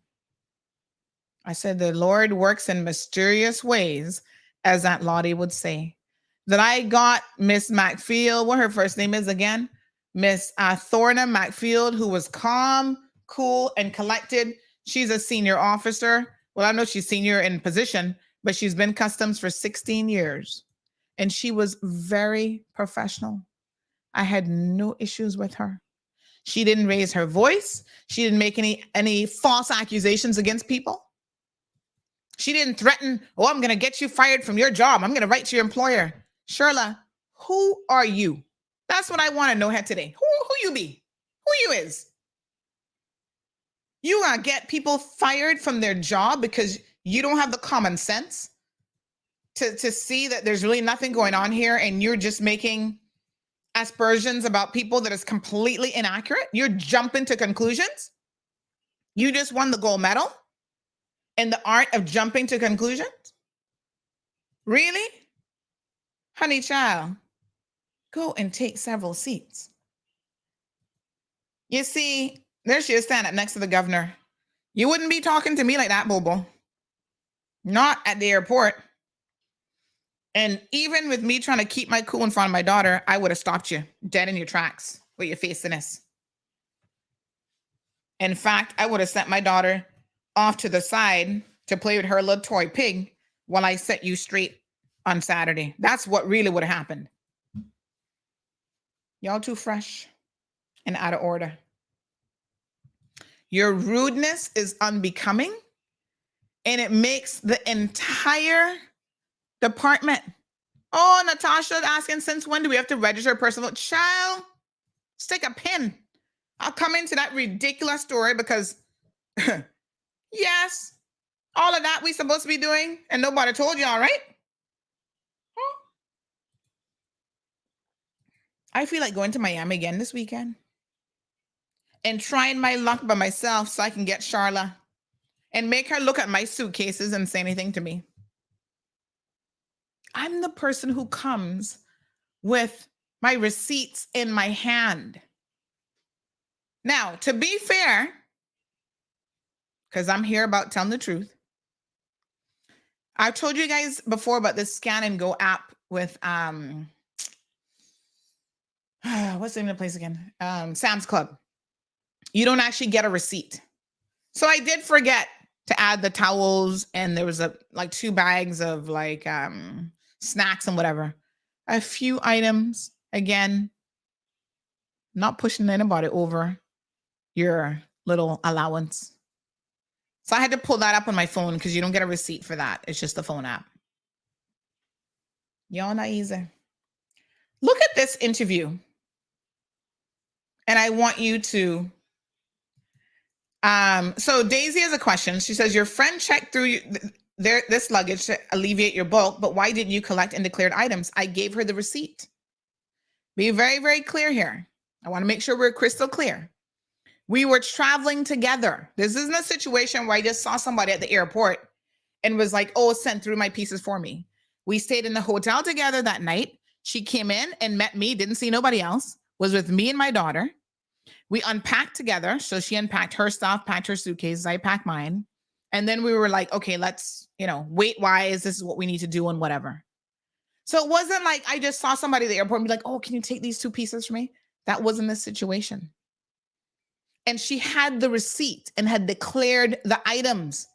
This wasn't a situation where she was taking stuff and not trying to declare it because somebody trying to evade customs duties. I handed her that receipt. Now, like I said, maybe the mistake on my part was not actually walking through customs with her because I didn't even think about it. I didn't think that that was necessary.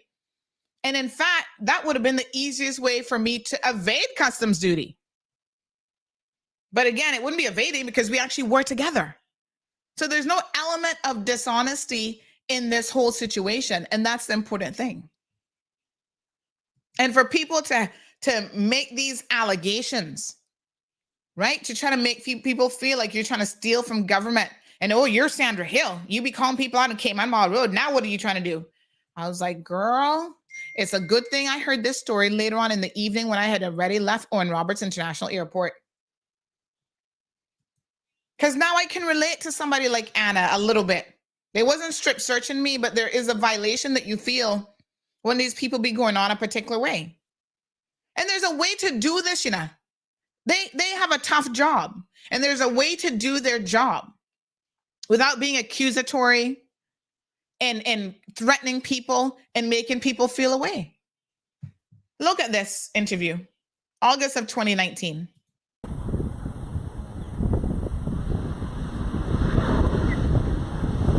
Okay, folks, good afternoon and welcome to another segment of the Cold Hard Truth.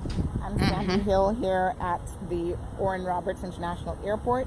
I've got a few guests with me who have recently arrived to our island yesterday, and they contacted Cayman Mall Road today with what is really quite a shocking story of their first experience of this nature anyway, dealing with our customs department here at the airport. So as they began telling me their story, I thought, my gosh, this is really quite unbelievable, and perhaps it's something that is best shared in their own words so that they can highlight what appears to be some serious customer service concerns within the Customs Department, for sure, when it comes to their frontline staff. At the very least, someone, in my opinion, needs to be retrained. And so I'm just going to turn now to the visitors. Like I said, they came in yesterday afternoon on about a 2:20 flight from New York, and they're going to share a little bit of their experiences with us. They were held at the airport for almost 4 hours. So first up, we have, what's your name, sir? Dalton. Okay. All right. So, Mr. Dalton, tell us essentially what happened and what, why you feel that this issue needs to be addressed. Give us some of the details of what you experienced yesterday. It's so sad to see. We came in yesterday from New York if I leave New York about maybe 12 o'clock, we got in over here at 2 o'clock. We got into customs, they started go to customs, they started search us. They said, Okay. They need Now to let me just clarify. There are 4 of you, and between the 4 of you, how much luggage did you actually have? One piece each. So one piece plus one piece carry-on, each, yeah. and your carry-on luggage. Yes. Okay. So we're talking about a single suitcase, basically. Yes. Per person. Per person. Yes. Okay. After we came in, they started to go through our suitcase. They said, if you have any different, I said, no, if all of us are personal effect. We have been nothing for nobody. This is all personal stuff that we have. They said, oh, we're going to search. We said, okay, go ahead. Then they started to go through the suitcase, started to look at the stuff. So I said, what size you wear? I said, I wear large and extra large. So how come you have a small shirt? I said, some company makes shirt. It was a medium shirt. Medium shirt. Some company make shirt different sizes, so it's a little bit big, so I have to buy a medium. He said, no, this is not yours. We complicated it. Okay, so let me just clarify. You had several different shirts in your luggage. Now you guys are here for 8. Okay, so let me. 8 days. Yes. And so one suitcase, several for 8 days, really isn't a whole lot in your luggage. Now you guys are here, to be honest. So let me just. So in your luggage, you and so one had a couple of days, really shirts that were different sizes. Now you guys are here, to be honest. Some were large, some were extra large. And there was one that was a medium. A couple, and this is a shirt that was different sizes. So to be honest, some were large, some were extra large. Shirt. And there was one that was a medium that was worn. A couple, and this is a shirt that you worn. To be honest, so the customs officer, new shirt, and there was one that was a medium. Let's back up just a little bit. When you filled out your customs declaration form, did you put any information on the form at all? We put that all personal effects. So you just listed that you only have personal effects. Yes. You're not bringing anything in for anyone.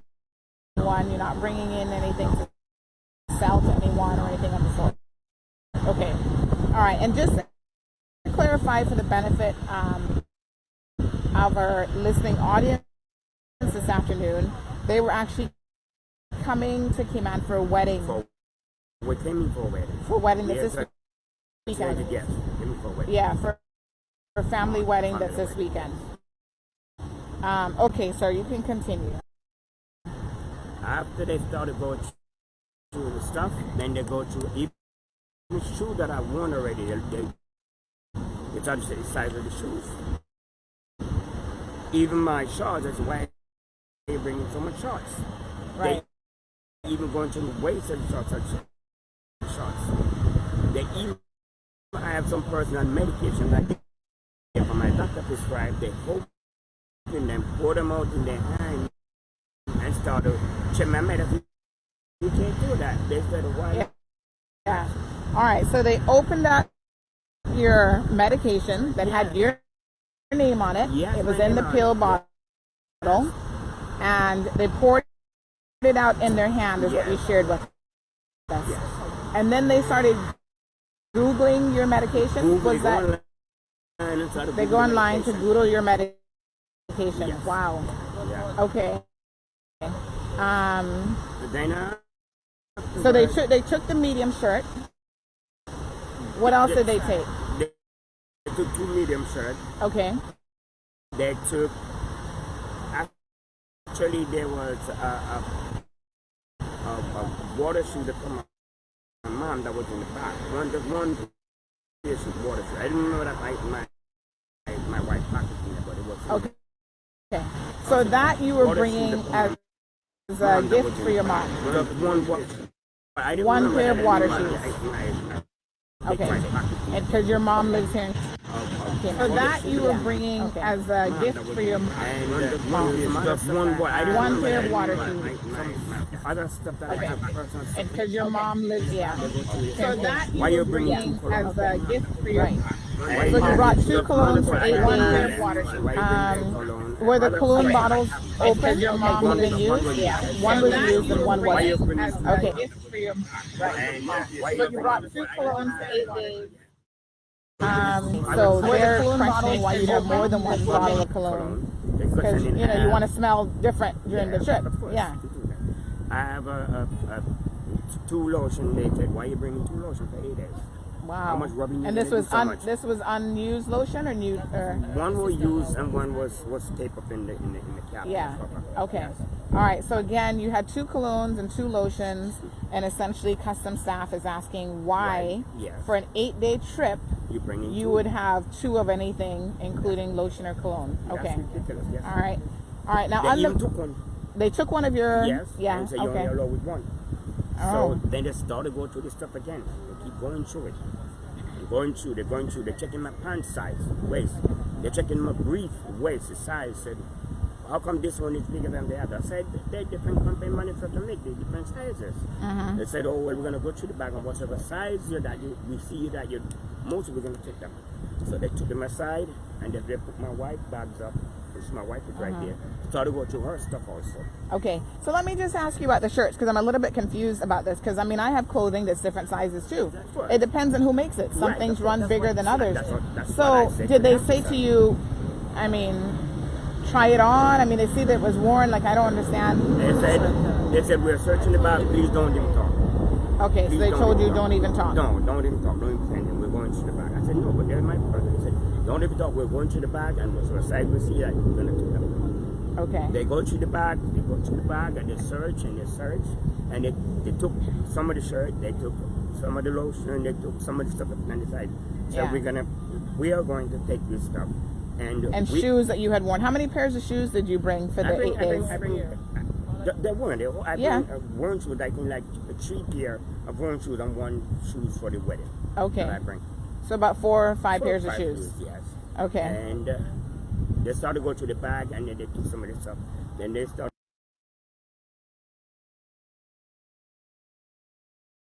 One question or something you said to me earlier that was a little bit concerning, and that was how they handled your medication, something that you have to actually ingest. So the same gloves that they were utilizing searching all day. to basically search other people's luggage, they pour your medication into that same hand with those gloves that they've been touching other people's clothing and so on with. And when my wife was saying, please don't do that with me. Why are you doing it? Yeah. They said, please shut up. And my wife said, you can't do that. They said, please shut up or I'm going to arrest you. Right. Wow. Yeah. Okay, can we hear from your wife now? Yes. Well, you can come first. Yeah, because, yes. This, how are you guys related now? That's my brother-in-law. This is your brother-in-law. And you came in, sisters. yes, those are your sisters. And you came in, you were in a wheelchair yesterday. I can see that you are nursing a little bit of an injury. Yeah, because of my back and my shoulder. Right. So you were in a wheelchair, and then tell us what your experiences were. After my my brother-in-law that. Then Yeah. now they said my suitcase, my brother-in-law put it up. He opened up my suitcase. He asked me, who brought is this? I said, everything is mine. So they asked you about your personal brassiere. Yeah. Uh-huh. I said, everything is mine. Then he said to me, what is this? He said, that's my lotion. So I said, you don't need more than one. And he take up my pill. I said, no, put down that is my urine. Paid my bill for my urine. And he put it back. How many pairs of bras do you think you packed for the trip? Just roughly. No, we just carried 3 bra. Okay. So bra. of 3 brassieres in your one suitcase, he's Yeah. asking you if one of those is for you? Yeah. So he said, this can't fit me. That's not your size. I said, that's my size. No, Then I sir. have a little shirt again. Because we didn't plan to go to the pool party. For the bridesmaid. Right, for the Okay. bridesmaid. Then he take away the top. I said, that's mine. He said, no, you put it over there. And I plan put it over there now. I was showing my shorts. I said, Yes. look, I want you to wear with this to the party. Yeah. And he didn't give it back to me. He put it there. So then my brother-in-law said to him, oh, that's a little thing that is. Yeah. You could give it to her. And I want to take my medication for my back. And they would never allow me to go and take my medication for my Wow. back. And I said, my mouth is dry. And one of the custom lady, Just bear with us, folks. This was a 2019 For interview. about 4 or 5 hours. 4.5 to 5 hours. Right, to 5 hours. Wow. You To understand? dig up into 4 suitcases. I tell her my mouth was so dry. And I asked for a little water because I want to go and take my pill from my back and my shoulder. And then it had my pill shaking it up. So he said, whose sneakers is this? I said, mine. What size are we? I said 10. He put it away. He don't give it to me, put it away too. Were these new sneakers? Or Yes, because that's all. Yes. That's the only sneakers I have. Right. In my brain. I heard them saying that you can't bring nothing new with the Right, tag on it. right. I don't understand what you're gonna bring. What you gonna bring all old clothes? You can't bring nothing with Yeah. tag on it. I don't really understand. And then my brother-in-law was so humble. He was Yeah. so humble. And after we go outside, everybody just Now you hug. mentioned this very dress that you have on today. If I could carry my suitcase and show you right now, you would see my clothes there. I have them home. So I just put them in there because I Yeah. didn't want to come. So what was the question about this dress? He didn't ask me about this dress. Oh, He was okay. going around to look in the color Uh-huh. of the dress to see if he can see price. And then he take the computer of the thing and start to go on the computer looking how much for sneakers, looking how much for dress. Okay. Looking And at- you mentioned something about your handbag. Yeah. What was? You said this so little he pocket went book here? into your handbag You said as this well. little bag, Hold that's it up what so it the viewers can actually see. He went Okay. in this bag, pocket Right. by pocket. Okay. This one. All I right. have a denture into a little blue thing. Uh-huh. And the man opened it. I said, oh my God, that's in my denture. I couldn't believe it. It was Did so he handle bad. your dentures with his hands? No, he Oh. opened the thing when he sit and close it back. And he Okay. got you everything that we have there. And I hope this what happened to us. It don't happen to nobody else. All right. Let's hear from your sisters then. Come, sure. Because they had their own individual Yes, ma'am. experiences. So, again, this was a family of 4 traveling from New York, in case you're just tuning into the program. They arrived yesterday afternoon. They were held up by customs staff for about 4.5 hours. Each person had a single suitcase with personal effects in it. There were 1 or 2 items in each suitcase that may have been new because, of course, they were coming to a party, a wedding, and, so they might want to dress up a little bit with a new piece of clothing. And tell us, Charmaine? Yes, tell us a little bit about what your experiences were yesterday. Well, we went in and they sent us over to, they look like a guy and a lady, custom. And, good afternoon. They gave us and asked us what's in our bag. We said personal stuff, and they started to go through every single thing that we have. Open up the bra, take up my bra, asking what size I wear and all that stuff. And then went with my husband medicine. First they told me went from my husband with the medicine because his suitcase was first. Told me don't talk, they're gonna put me in jail. So they have to sit over into the corner and can't open my mouth because they're gonna put me in jail because I tell them don't handle my husband medicine with your hand, your dirty hand. I say, oh my God, that is terrible. And they said I must shut up. And sit They actually over use that term. Bear with us, folks. The video is just catching but up I here. never ever have such experience in my lifetime. Last night I didn't sleep. When I was lying there, I was thinking. When I was thinking, where in New York I can go and put this on TV, because this is so bad. I never in my lifetime see somebody treat somebody like this. Yeah. Treat 4 innocent people with nothing. Yeah. And what did they take out of your suitcase then? They take up every single thing. And my suitcase, because they put everything out, everything was on my shower cap. I bought a pocket shower cap, always in my suitcase side. The guy opened it, he tell me only I must pick one. Pick one out of the plastic shower shop I pay for $1 in New York. The package. They get like a little 3-pack. I said, okay, I'll take the blue one or the green one, whatever I take. I take one. He said I must pick one of my lotion that I want. I have 3 lotion, and he tell me to pick one of my lotion that I want. I say, okay, I take the. So what did he do with the rest of the stuff? He put them on the side. Put them on the side and said we have to pay for those, and my husband have to pay $1,000 for fine because he have $1,000 CI. 1,000 CI. And they still took them up. They're keeping them. They said we'd have to keep them. When we're going back to New York, we could come and get them. Or if we don't pay the money. Oh wow! So they charge you $1,000. Yes, they still kept your item. They still kept the item. And so when we paid the money, now we went in. His brother came in. We went in to the supervisor, and then I was so upset. He wanted to try his shirt on. I was so upset that I said, officer, could you please allow me to try the shirt on to show you that it's my shirt? Yeah. It's so hard to see. It's a shirt that one of the shirts I washed before. Come over a little bit so people can see. Yes, sir. The shirt is even a shirt I washed already. Worn. I said, sir, I was so upset that I determined I turned and go back inside. I said, sir, could you please just open the bag? I'm going to try the shirt and make you know that it's my shirt. He turned around and looked at me and he said, you know what? Call the other officer and say, you know what? Just please, this is so ridiculous. Give it to the guy. You give him enough trouble. You know why we paid $1,000 rent? 4.5 hours. Yes. 4.5 hours. To go through 4 suitcases. When we came outside, we all break down. How big were your suitcases? The regular size suitcase. They never overweight, so. Yeah. But what I don't understand is that other people that came on the flight, everybody went through. Nobody got searched. You guys. The flight was full, and everybody went through. Just because we were speaking our Jamaican language coming from New York, I think that's and why. we weren't white. Every white with 20 bags. They go through. 20 bags they gone through. They didn't search them. They don't know who they have here bringing. I could in New York. I could have asked somebody to take my bag for me. Yeah. They don't know that, but because I know, because we were black.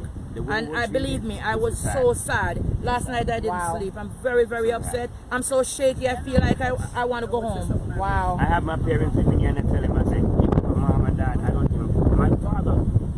He's in the hospital. End up in the Oh God. Oh God. I'm so sorry. That's why I sorry for it. Yes. You mean because of this stress of this? Your father No, he was not well. He was not well. Oh God. And the person who called to share this said that you were very upset and you were crying yesterday about this situation. He was so quiet. Oh my That's why I God. cried for it. He was so humble. If we would shout, he wasn't shouting. Yeah. It's so crazy. It's so crazy, man. This is not a good experience. Come a little bit this way. This is not a good experience for people being traveling to the island, being as a tourist. Yeah. Nobody deserves to be treated like this. Right. It's not a good. It's not a good way to treat people. No, my That's sister just they told me they're visiting. not coming back. I'm not coming back Oh, was over it so here. coming? Not me. Yes. Now you said that you lived here previously, I lived and from since you 87 to 94. from 1987 to 94, and then since you lived in New York, you visited a number of times before. Yes. Every year I We come understand. back here. Yeah. He told me he's not taking nothing for nobody. No. Yeah. He's not taking nothing. No, I'm Yeah. telling you. Wow. I'm telling you, And what was your experience then? Why I'm bringing 4 bra? Why are you bringing 4 bras? Yeah, and why I bring 4 bras for 8 days? Yeah. Wow. Why I'm bringing 4 bra? I bring 1 pack of hair. Or I'm gonna do my hairstyle. They ask you how you're gonna do your hairstyle? Yeah, I'm gonna do my hairstyle. I say I don't know. Whatever I feel like I did it. But it was so bad yesterday in there, real bad. They go through everything. Everything, even this purse. They go through everything. It was so bad and very experienced that thing yesterday. Everything. The man have the man money. Then she put one piece of thing like this. One like this. like this. Everything. Wow. Everything. everything. All right, come back here. I know you're very upset over this So situation. bad. Tell us what you're hoping. Just come over this way a little bit for me, baby. Just tell us what you're hoping will happen as a result of you sharing your story. I hope that the people that here that in charge of it would see this and know that it's not right. I know it's not right. Serve justice by giving back my money and apologize. I wish they would see that. The people are there in charge. I wish they would see that. Yeah. I understand. You know, we have a slogan. It's supposed to be a tourism-based slogan called Cayman Kind, where people come here and they get to see how kind we are as a people. Yes. But it doesn't sound like you had a very kind experience with customs yesterday. No, it's not. It's a bad experience, a terrible experience. It's a dog deal for me. You know, It's so sad. It's so sad. We didn't even go It's so for a sad. rental car. We just so down. You know, I feel like just feel like feel like we're just go back violating. home. I'm telling you the truth. I just feel like just go back home. Right. My mom and daddy are not even enjoying. I don't feel good.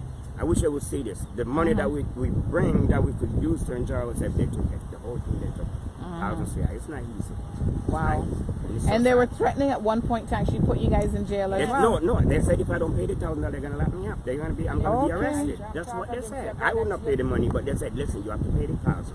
If you doesn't pay this $1,000, you're gonna be arrested. So I have no what choice. did they tell you the $1,000 is for? I looked at the form because Yes. you provided the evidence, Right. And it looks like they're trying to say that because you didn't declare anything, Because I didn't declare the T-shirt Now and this is a the fine. lotion and the shoes for my mom, it's $1,000. so 3 items basically. It's four plus an address for my sister-in-law. They said those they confiscated and said that's a fine for not declaring those. It's $1,000. Wow. And of those 4 or 5 items, how many were new? The shoes for your mom was new, The shoes was new. and one new piece of lotion. Like Yeah. $4.99 for the Yeah, and the other lotion, one was new, the other one was open. You know, if you see this, they look, I can't understand. So you paid $1,000 for something probably valued maybe 50.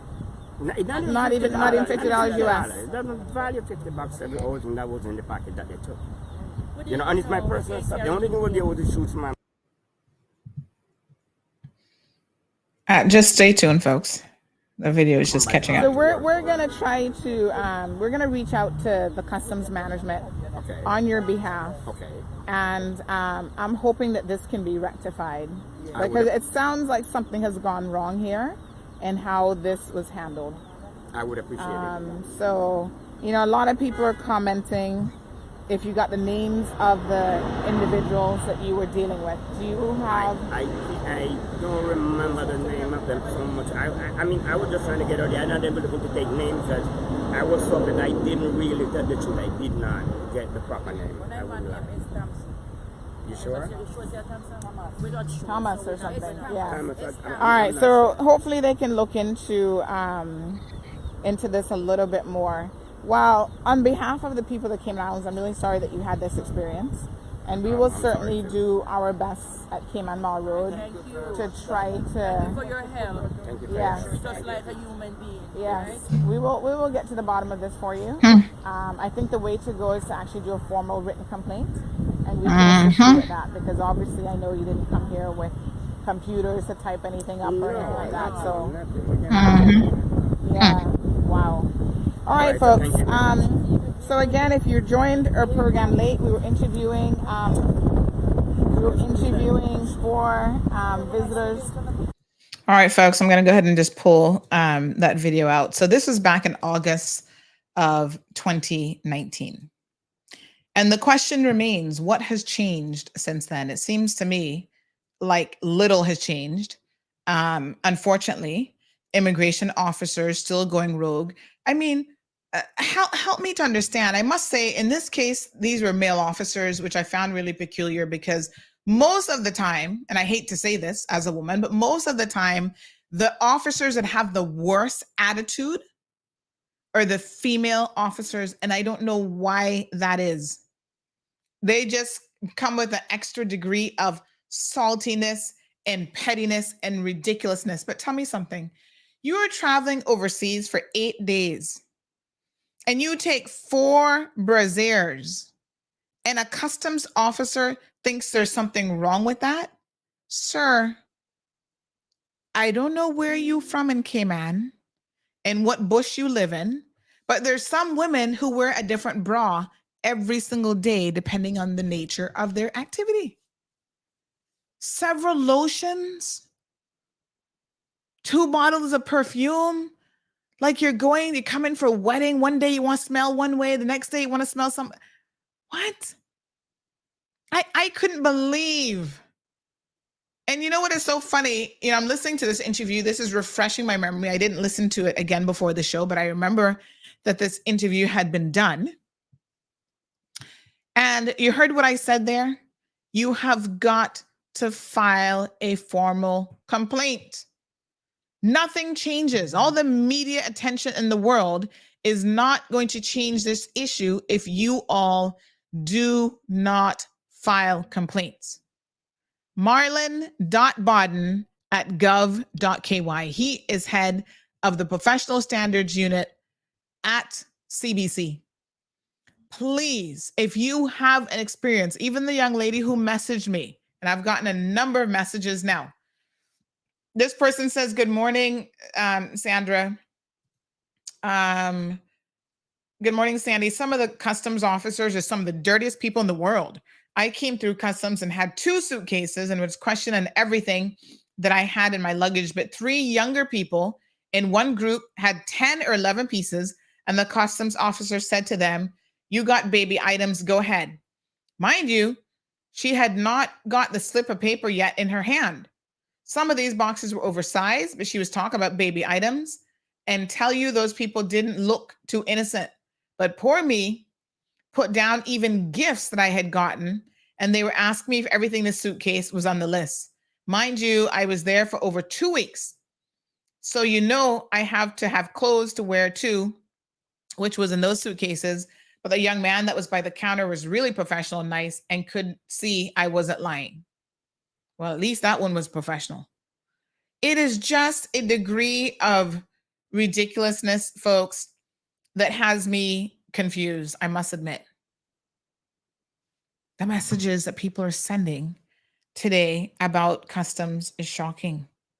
This other one says, I need to go public about Cayman customs. Well, apparently you're not the only one, honey child. But I want to encourage you, go public. Yes, I hear your complaints. I hear your cry for help. Everybody's saying thank you for doing the show today. But you have got to message Marlon Bodden. Nothing will change. Absolutely nothing will happen unless you put this stuff in writing. And we need to start FOIing how many complaints the Customs Department is getting. Because if we see an increase in reported complaints and there's no real outcome and nothing is being done, we have got a problem. Now, I'm going to tell you, Caymanians are not stupid people. Y'all are well aware of a lot of what is going on. Yes?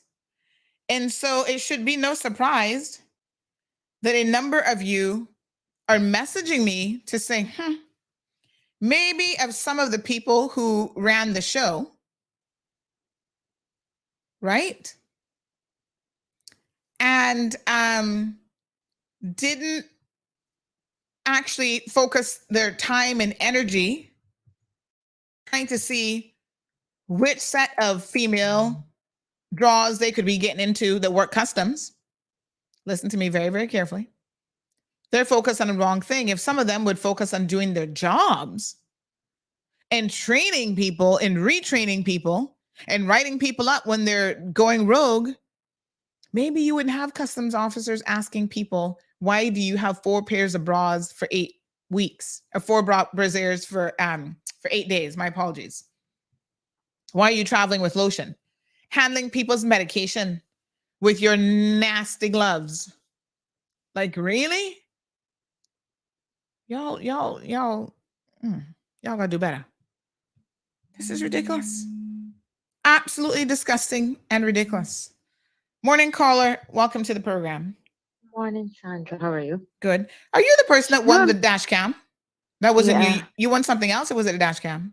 The dash cam. Okay. Listen, you remember back in 2016, I think it was, if I'm not mistaken, it was September 2016 when acting deputy collector was Jeff Jackson. That same Mr. Marlon that you're calling out there had give orders to arrest a passenger because he was so rude to the custom officer. But did they ever say what the custom officer did to provoke that man? I mean, I don't actually remember this situation, so tell Yeah, me. that happened September 2016 when a customer was arrested because of rude language. Remember, he filled out his declaration form, and they said that they couldn't understand it or something like that. But something the passenger said that the officer said to him. So when they gave him the declaration form to fill out again, he wrote a bad word on it, and he was arrested. So if you're going to penalize the customer, why not penalize your staff as well? Because you do have custom officers that are very rude. You got some pigs inside of customs, But if you go Wow. back 2016 September, it would be there. The whole thing would be there. Oh, wow. Okay. Thank you very much. I appreciate it. What a hot mess. 936-2626 is the telephone number. And by the way, I have people who are saying to me, forget Marlon Bond because he's not going to do nothing.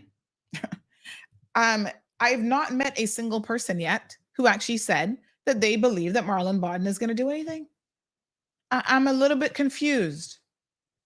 Because if he's in charge of this professional standards unit and no one in the public has faith in Marlon, not even his own workers, I think we got a problem.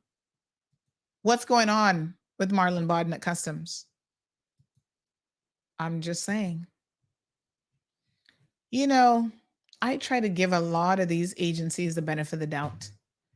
Even down to a case of missing jewelry, which I have been waiting to see how this is going to be resolved. They confiscated jewelry from a woman, listen carefully, claiming that she didn't declare it. She's bringing it into resell. And the woman's jewelry, while it's in customs custody, goes missing. They cannot account for the jewelry. Then they try to backtrack and, can you give us the name of your supplier? Not realizing that those were actually custom pieces that this woman had made overseas by the people that she deals with, her suppliers. So they couldn't request those same pieces. And to this day, her lawyer is fighting customs back and forth. And we can't hear a resolution to this case yet. That gotta be a whole other show when that one explodes. This is absolutely ridiculous.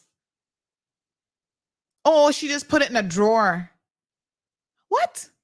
Your customs, if you confiscate something, you have the authority, the same arrest powers as a police officer.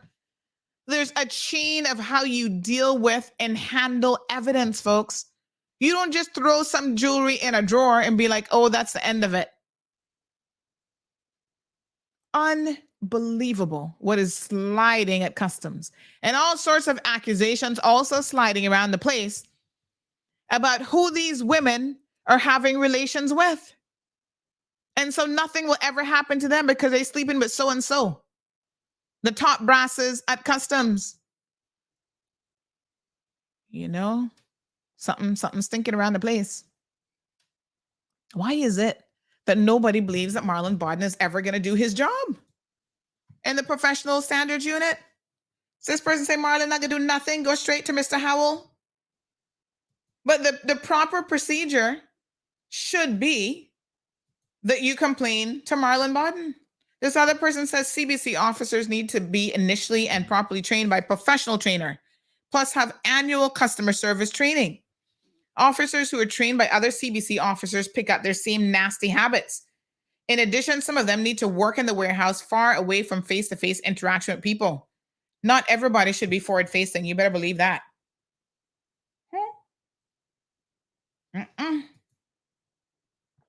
What a mess.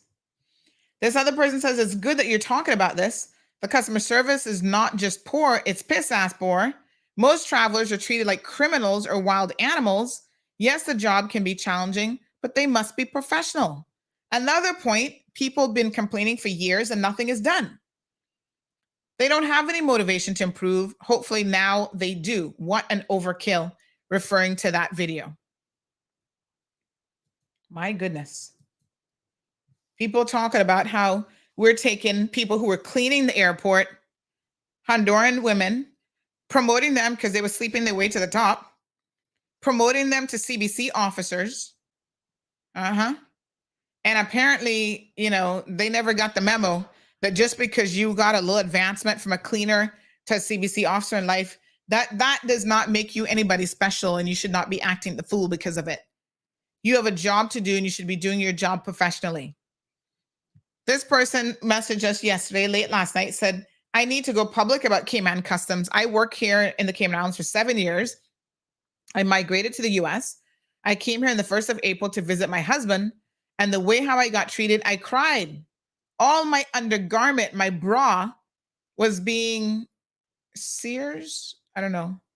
I think she meant to say something else. With their dirty hands. When I speak out, they say they will call the police, or if I think it's faster, come on, you're traveling. You're going to bring old clothes. Every piece of my clothes was new. You buy your clothes and you're not keeping receipt. The way how I was treated is no good. Again, this is the first impression that visitors are having who come in to our islands. I mean, let's be honest.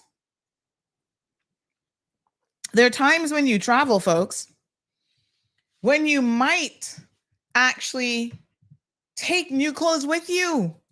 Do you not shop for a vacation and want to look nice and take some new clothes? When I went to New York, I didn't have any jackets. I'm living in the Caribbean now for a minute. I had to buy jackets to go to New York. You think New York's customs was digging in my stuff, talking about, is this a brand new coat? Really? Oh, your phone? Did you buy this phone? Are you declaring it every time you're traveling in and out of the Cayman Islands? I'm like, I bought the phone in Cayman. The laptop came in and duty was paid on it.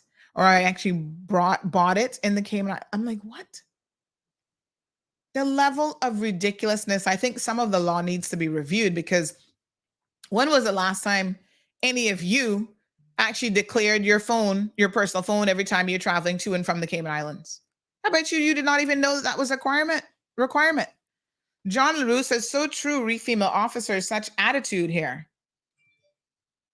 Yep, they don't know how to be professional. It's just unbelievable. Can I be a backbencher? I bring the Hennessy, says Aliano. I see, who is that in the comment section? Curtis, I'm about PPM 2025. This doesn't have anything to do with PPM. Curtis, 2019 PPM was in power, and you saw what happened at the airport. What did they do? They didn't do jack. Hold on. Let me get my censor button. They didn't do nothing. Okay. So what does PPM have to do with this? Who is controlling the civil service? Who is guaranteeing a particular standard of customer service from our frontline officers? Whether they are police, customs, immigration. The worst part is, the most egregious part is they work for us. We're the ones who are paying their salaries. You see, I tell you, the Lord really does work in mysterious ways, because anyhow, Charla had gotten me that day, I would have really had to set her straight, honey chill. Somebody says to me, her full legal name is Shirla Yolani Moore Perez, born in Honduras, April the 6th, 1986. Became a homeowner last year, thanks to her job at CBC. Congratulations, Shirla. But your attitude is not becoming of a customs officer here in the Cayman Islands. Maybe in Honduras, that's how you treat people. I don't know. But that's not Cayman kind. It's not respectful. You have a very important job to do, but there's a way to do it. I told y'all Miss McField did her job. She was digging up and everything. But I wasn't upset. She explained what she was doing, why she was doing it, etc. That's all right. Scott says, Sandy, in your recent personal experience, did the customs officer actually say to you that you're Sandy Hill from CMR? She didn't say it to me. She said it to my travel companion. Not only did she say that, but she went on to say that I am on my platform calling people out all the time. You understand how she stepped over the line when she went that far with the conversation? So it seems to me, for whatever reason now, that Shirla has some kind of bone to pick with me, and I don't know her. I don't know who Shirla is. That's exactly it.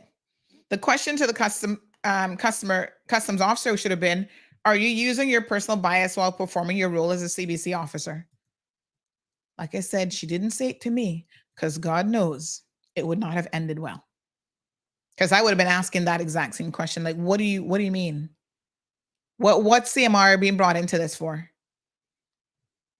And you see, you have to be very, very careful because a lot of these customs officers, immigration, police, when you see that they have a problem with me, it's because either they or their family members or a friend or whatever has been called out on CMR for bad behavior previously. Do I believe that we have people profiling individuals here in this country? Absolutely. Jamaican flights get profiled all the time. Now, I'm not saying that they might not have a higher risk of, bringing in drugs, but guess what? We're going to be doing an interview here in a couple of days with a Canadian national who just got out of our prisons, right? For importing drugs into the Cayman Islands. And you all wait. You want to talk about customs? You wait till you hear what she gonna say. Good morning, caller. Morning. Do you think that what the custom officer did was an abuse of authority? Of course it was. So do you think that it would be easy to do something about that now that the Anti-Corruption Act has been amended? I'm going to start the process by first going to the Professional Standards Unit. This is what I'm told I have to do, that I have to email Marlon Bodden, everybody outside of customs, brass nuts, or whatever they call themselves, is telling me that I'm wasting my time. They're like, what are you emailing Marlon for? He not gonna do nothing. I want to follow the steps so I can see for myself whether he intends to do anything or not. How do you think you would be able to hold the person accountable under the newly revised Section 17? Well, like I said, they say that the process is to simply report it, and then they're going to investigate it. And then if disciplinary action is required, my understanding is Charles Clifford is responsible for that element of it. That's why he doesn't receive the complaints, and he doesn't carry out the investigation. It's separated amongst basically two heads at customs. And I expect her to be held accountable. In fact, based on what her behavior was on Saturday, I'm not even sure that she should be on the front line. Maybe she should be in the warehouse. Just because you, Denny, just because you have a pretty face, don't mean that you're frontline material. It's your customer service, your understanding of the law, your professionalism, right? I agree with that. You can understand someone insulting you by basically calling you a thief. You understand where that hits when you get up every single day and you stand on the right side of the law and you try to help people who are being taken advantage of, and you speak out against people who are trying to hoodwink the system left, right, and center.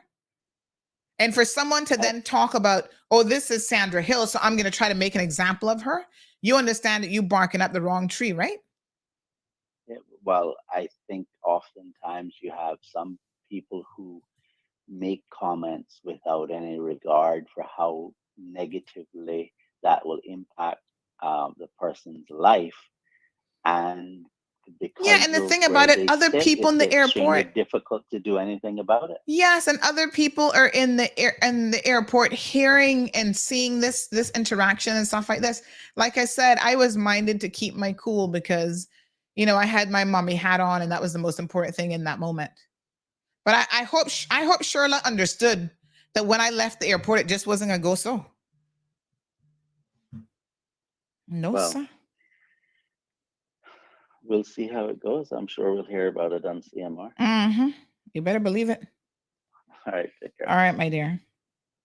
Too many people have the same story as the problem. Too many people have complaints about customs for me to not believe that they have an issue.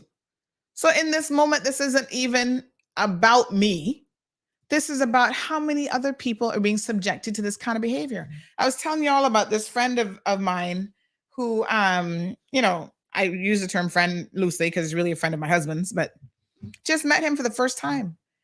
And the first thing he said is he don't think that he's going to even come back to the Cayman Islands. He lives in Canada, and he's like, I don't think I'm going to come back here because this place is ridiculous.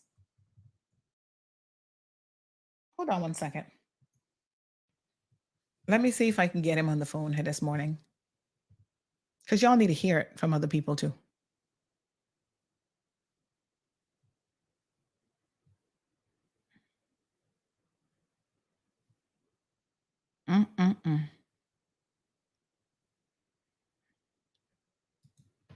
Absolutely ridiculous. Let me see if I can get a hold of him. So this person says, thought that they stopped that registering of your phone electronics foolishness. I purposely put my dirty laundry in the top, make them sniff that. Nice sweaty body odor. Jesus. Woosa. Sandra, talk of Marlon moving from working at the courthouse, also took one of his women with him. She was working at courthouse. He used to work courthouse. Wasn't he police or something? Oh, what a mess. The stories you can hear. Preach it, says this one. At least they didn't steal your jewelry. Well, child, let me tell you something. I really don't travel with jewelry anymore. I have to be honest with you. I put on a little pair of earrings and my watch, and that's it. And I might wear one little ring to let the foreign men know I'm not available. I don't even put on necklaces or anything else because I'm not in Miami to be trying to get robbed by nobody who think I have anything. Okay. I'm there to be in your country for a few days, America, and I will gladly leave. No intentions of overstaying. I'm coming to do a little bit of shopping, and that's the end of it. So I really don't even, now, mind you, there's certain events, like I'm going to be going to a wedding in the summer. You might want to dress up for the wedding, but child, I'll be going minimal. I'll be going minimalistic these days. I can't be bothered with these fools. This person said, Marlon created a position and hired his own brother without going through the proper recruitment process. Jesus. Hear the story now. Hear the story. Good morning. I'm just on air live. Can I call you back after my show's done? Yes. After 10:30. Yes, sir. Okay, thank you so much. That's one of my other customers, honey child. Mama got to work. Created a position, hired his own brother. Who's his brother? Without going through the proper recruitment process. No one else was interviewed or anything. HR put his brother in charge of internal investigations or something like that, getting a huge salary too. Say what? So his brother, Martin Bodden. Who the hell's Martin Bodden? He's the ruination of CBC. He only hires women that he can screw and men to do his dirty work. Jesus, peace. Lord Jesus, y'all need to behave now. They'll be putting all the man business on the streets. But I must tell you, it's a common story. First, customs jobs should be for Caymanians only. Lots of these new officers are foreigners married to Caymanians. Well, you know, honey child, once that happens, that's it. They Caymanians still. I can confirm that the CBC females are passed around. This is so sad, right? Because if I tell you what's the word that I'm looking for? Not even nepotism. It's almost like there's some kind of sexcapade happening at customs. The amount of stories that I hear about the people sleeping with each other, I mean, top people. Yeah, sleeping with these little customs officers, and that's how they get promotions and how they get where they have to go up in customs. It's disgusting. And how their bad behavior gets overlooked. And in fact, why a lot of them really, really feel like they can do and treat people any kind of way, and it's fine. Gabby says, yeah, and everybody was talking about Miss Anna was overreacting, but you see now, I gotta tell you the truth. Anna should have sued their pants off. That's what she should have done. There's nothing amusing about being treated this way. Now, I sit down, I watch TV occasionally. I don't have much time, I'm going to be honest. But there's a show that I often watch called, oh Lord, what's the name of the show again, Mary? Where's Pessy? Because I'd be telling her that she must watch it because I don't have time to watch it. But I'm like, this show's really good. It's like an Australian border control show. What the heck? What's it called again? Anyway, it's actually really, really good. And they show you how to do things the right way. What I find is if they're going to pull you aside to search you, right? They actually will do it in a private room. Let me try and find that. What is that border control show called again? I don't know. It's on a UK channel. I forget what it's called now, but it's a really, really good show.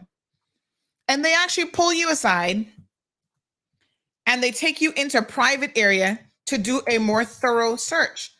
Why is it that we don't do that? Why are they searching you in front of everybody at the airport, trying to castigate your name? And oh, Sandra Hill's name is on this suitcase. They even be asking you if your suitcase is brand new. Oh, did you just buy the suitcase itself? I'm like, what? You see my wheel is like broken off? Because, you know, then people at the airport be throwing your stuff around. You can't buy nice suitcases anymore. You might as well go flea market and buy the El Cheapo ones because it don't make no sense. Because you'll get like 5 trips out of it and they throw it around and, you know. Yeah, it's a border control, is it called Border Patrol? But it's actually a really, really good show. And I notice how they deal with people. It's professional. You know, even when they suspect people trying to import drugs, or they, like one guy, they denied him his ability to stay because they found that the funds that he was bringing in simply wasn't enough, and they felt like he was going to overstay. And he had his barber and sharing equipment with him, and he was a barber by profession. So they're like, yeah, you know, we kind of feel like you're coming here to work illegally and that you're probably going to overstay. So we're going to send you back on the plane. We're not going to land you. And the amount of money that you have for 2 months visit isn't going to sustain you in Australia, sir. So you got to go back home. But they do it professionally. The man was like, okay. He was from Brazil. They're like, okay, well, put you back on the plane, sir. These people, oh, we're going to blacklist you. We're going to red list you. Next time you come in now, we're going to be sniffing your underwear even more and doing the scratch and sniff test. I'm like, really? And the whole time my daughter's like, what's going on here? And I'm like, I just told her, I said, this is the process. Get used to it. The sooner you get used to bad treatment, the better, I guess. But, you know, I really had to think on this over the weekend. Good morning, caller. What is that noise? What's going on? Hello? Yes. Good morning. How are you? So good.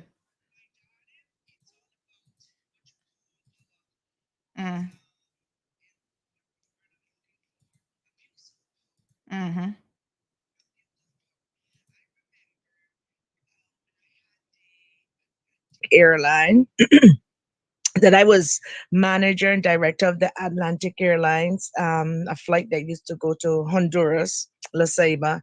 And I would normally go out and meet the flight.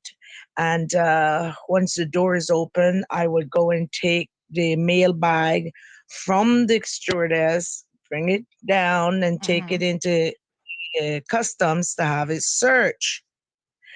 And one day what happened is this really big head, something not in posture, but I mean, he was over his head that's what I'm trying to say. We're calling him Big Head.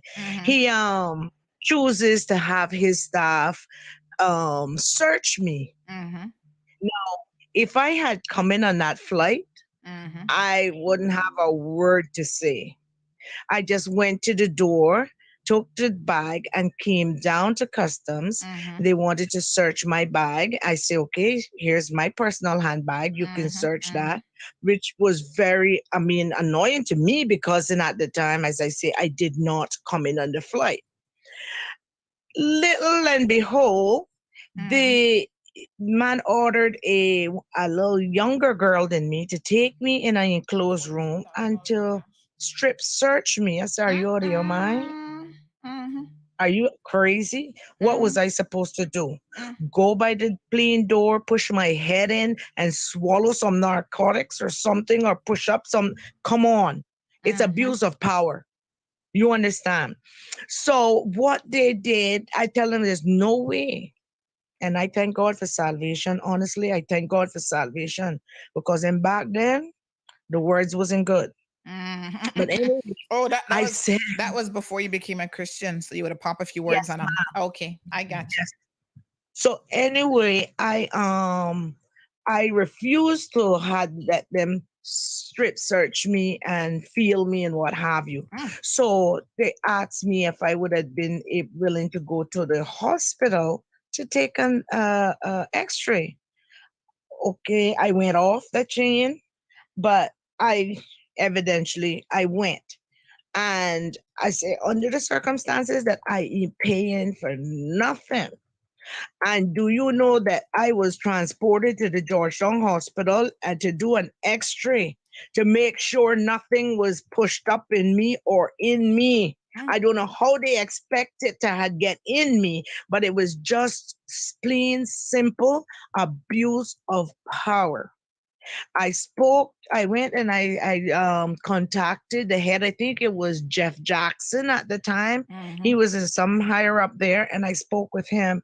Oh, he was just doing his job and he got tipped off. Got tipped off from what? About what? Up to this day, they could not say what it was that they got tipped off about. You understand? But it's all boils down to abuse of power. And it's not one or two times that I'm hearing of the same sort. I had a friend one time came in from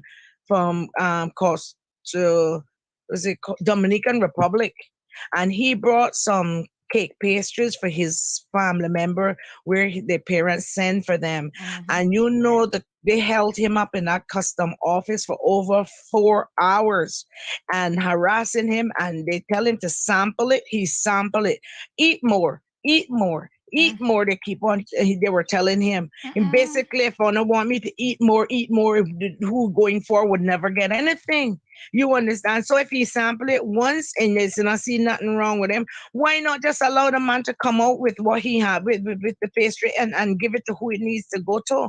But they just, they abuses their power terribly. There's no order in customs. There's none, and it needs to be professional. And I hope that they are listening to this, because it is so sad to see that this is happening in these beautiful islands. You understand? It needs to stop.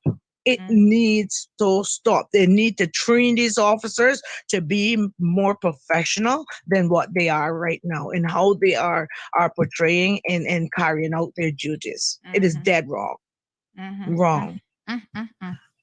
Thank you, my dear. 936 Bobo is welcome. The telephone number. Feel free to give us a call. I see a few people messaging me saying that they're wanting to call in. Let me see here now. Yes, 936 Bobo is the telephone number. Ay, what a mess. It's sad when you have so few people with actually good experiences, because I'm hearing nothing but the negativity. Good morning, caller. Welcome to the program. Good morning. How are you? Not bad, dear. How are you doing? Good. Good. You know, I have a similar situation, but not only in that department. And I can understand them because, I mean, you know, guns coming, drugs coming, and I can understand it. But like you saying, it needs to be done in a professional manner. Yeah, because the border is where it all happens. Once it passed there, it's inner island. Right. So I agree once they search, but these little petty things that they take, and that's the problem that you have with them. But on another note, there's another government. So it's not just that department. I once had 2 jet skis, and a business was sued. So they actually gathered the stuff that was there. These 2 jet skis, I had my documentation for them and everything to show they were mine, but they were on the property to be sold because I was in America. So it was taken, even though the person told them from day one, don't touch them. So I produced my papers, everything to show them that these 2 jet skis were mine and they were sent to sell to someone. Well, this was courthouse. At that time, the bailiff was Richard. What is his florist? He took the 2 jet skis. Somebody tell me all this time I'm waiting for the case that Richard is out there riding my 2 jet skis. I went to the court. Yes, I went at that time. The gentleman that's what is his smelly? I Riding your jet skis. Wow. I wrote him. I wrote Florida, something like that. Yes, at the courthouse. Yes. I'm sure that I still have emails until today. I went in person and I showed them my receipts and said they are not. And I understand that Mr. Flores is riding them. Somebody took me and showed me where the jet skis. I went there, as a matter of fact. At this time, the jet skis is ruined. This is 2 new brand jet skis. And back then, jet skis was so expensive. You know, I never got $1 for that. You know, the court never did anything. I went from one government department to another one, and I never get $1. And they said, what they told me, he was responsible. I said, how is he responsible? And the court ordered the goods to be seized. How is he as a plan? Because what's not plan? When they go around and collect your stuff, whatever they are, that the court send them out to take your stuff until the case is over. I said, he works for you. So you are responsible. You want to tell me you don't know where he's storing my jet skis? They said, no, they did know. So this is not one government department, you know, and this is not one government TV and this one. This has been going on for a long time. And it might be them in that time, but it's just that it's the government department. And a lot of time, because they're government, they're not held accountable for what they do. So customs and courthouse, and we all have our problems there. Yes. And if we don't stand up, let me tell you something, we're going to fall. Because it don't make no sense of talking. Because I went and I talked everywhere that I thought. But thank God there's a platform now that you could speak out. Yeah? Because it was none to speak out. So even though you walk and you talk, you're talking to the same people just about. Because you go on to Mr. Smiley, you tell him, and he push you to one, next one, the next one push, and they just push you around till you get tired. And then you said, oh my gosh. You give up. You know. Yeah. Yes, and you give up. And that's the style that they play. And that is so wrong. When this is discouraging as a Caymanian. And many a time, this is my home. But, you know, it hurts me because sometimes the way they treat us, the way that the government itself has dealt with us as people. Listen, this little country go on like it's the most perfect place on earth, and we got so much deception and so much deceiving people in this little island. It's too small for that. Yes. You understand? And if the government don't take care of you, why should the private sector, somebody else, when you are right, not maintaining you to feed you? Because when you have an issue, why doesn't the government take it and say, yeah, we see the issue and deal with it? Why do they push you from one to one? They just don't want to be bothered. So what is going to happen? You get discouraged. And sometimes this is why people have left this little island that they call home, because they're discouraged even with their governments. And you know the problem is, when it's them, they want the best treatment. They want you to look after their problem. And Caymanians needs to stand up. oh my, we got to stand up for something or we're going to fall for nothing. So that was just my 2 cents. It's not just one department. We have issues in all of them. They do the same thing one after the other. Yeah, and they fix the problem for who they want to fix it for. And then they left the other one alone because according to them, you might be nobody or, you know, where you come from, so you don't have nobody. But if it's the famous and the rich and whoever and the white, sometimes God, I mean, I'm not right, but it's the truth. And the truth is the truth. It doesn't matter if you say it kind or you say it bad. It's the truth. And we Caymanians are treated the worst in this little place here. Very sad. You could see the people, huh? No, I said it's very sad. Yeah, you could see the people past you, but sometimes I'm in the line because I have businesses, so sometimes I pay all $3,000-4,000 coming in, and that's whatever.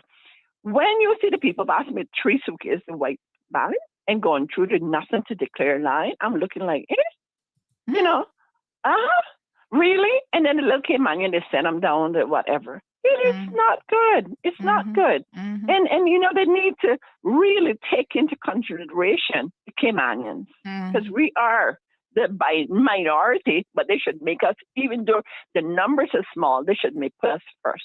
Yeah? Appreciate the Have comments. a good day. Thank you so much, honey. my dear. Okay, honey. Bye. All right, bye-bye. So, you know, folks are feeling disgruntled. For the most part, people feel like they have no say, and this is really, really unfortunate. We just need to do better. And this is a civil service. I want to be very, very clear about who is responsible for this, right? The politicians, we don't have much time left in the show, Chuck. I don't want to ask you for too much overtime because I do have an 11 o'clock appointment this morning, but give me a little bit of leeway here. The politicians, they're a whole other that's a whole other situation, right?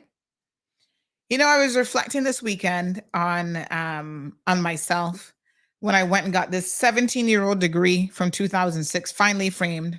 It was a master's in public administration. And I specifically decided after my law degree to get a master's in public administration. Public administration, the easiest way to explain it, it's like an MBA, right? Which is a master's in business administration, except public administration focuses on the workings of governments, the civil service. Because I recognized early on in my life that they're actually the ones who are in control. Politicians have said, civil servants will tell them when they come into office, you're here for 4 terms. If you're lucky, you might get 8. I'm here for a lifetime. That's how civil servants see it. They're lifetime appointments. No one can ever move them, and they're not going anywhere regardless of their stink attitude and their non-performance. And that happens on a regular basis. And quite frankly, it's always the few bad apples that make all of the civil service look bad. Because I want to stand by my position that it's never the majority that cause the issues, it's a minority. But the minority makes it look like and feel like it's the majority because the issues that they cause are so disproportionately horrible. So when I did this master's in public administration, 17 years ago, I graduated. I did it because I thought that I could be a change agent, that I could be part of the solution. And I thought that, you know, maybe that meant being involved in the political arm, because politicians actually think they can get stuff done. Not as much as they want to believe, apparently. Then I said, well, maybe one day I might actually work inside a government department, you know, and I could affect some change. Well, none of those things ever happened. That's okay. They say, like I always say, you're right where you're supposed to be.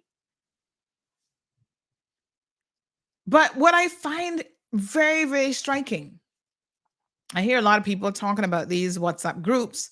People in these groups and all kind of solutions. Now they talk about they're going to be striking and protesting and this and that.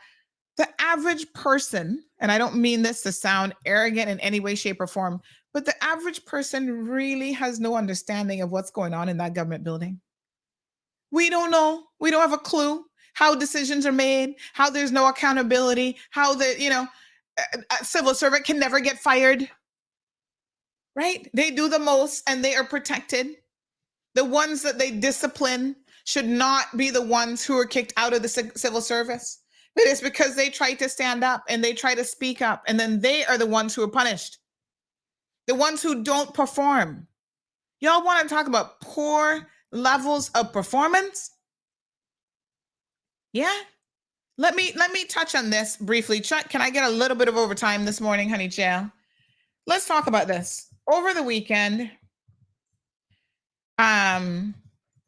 we actually put up the story. We broke the story that government has decided to reverse its position a little bit. They're backstepping on temporary work permits. And I'm going to read some of your comments here in a minute.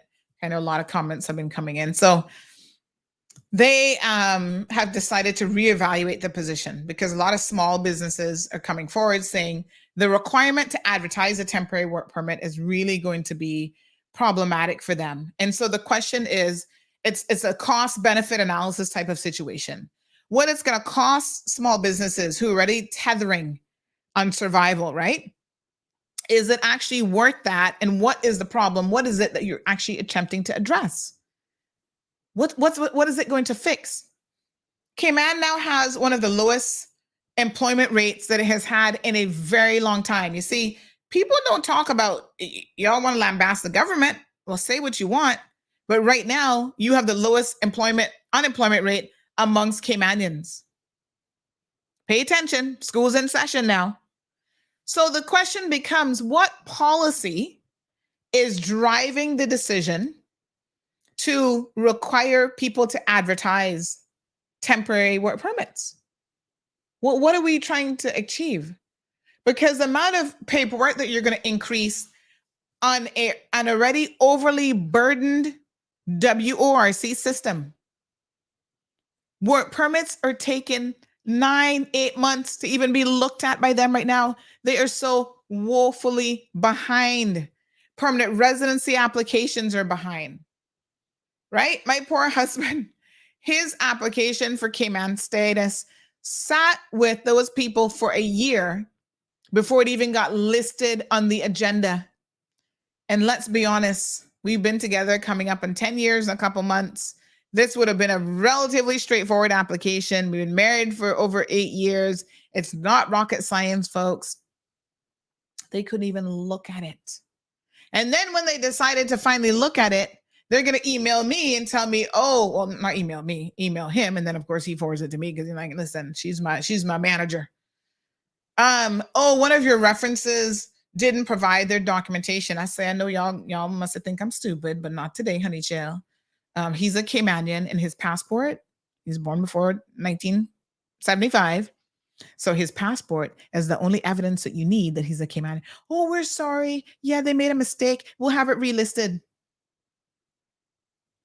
Mistakes happen, but incompetence and accepting incompetence at its core is a problem. We have all come to accept that, oh, the system is broken and nothing can be done about it. That is unacceptable. So my poor 17-year degree sitting now in a nice, pretty frame, I'll have to put up on the wall somewhere next to the law degree. That's all fine and dandy. Part of the problem really is you hire people, both politically and in the civil service, who are not qualified to sit down and pet my dog's head when Daisy comes. Yeah. I find it interesting. With the emergence of social media, everybody thinks they know how to run a government. Even business people think that they know how to run government, and government does not operate exactly like a business. There might be some principles that you can integrate and some innovations that you can translate over. But folks, the very nature of the public service is different. The foundation is different.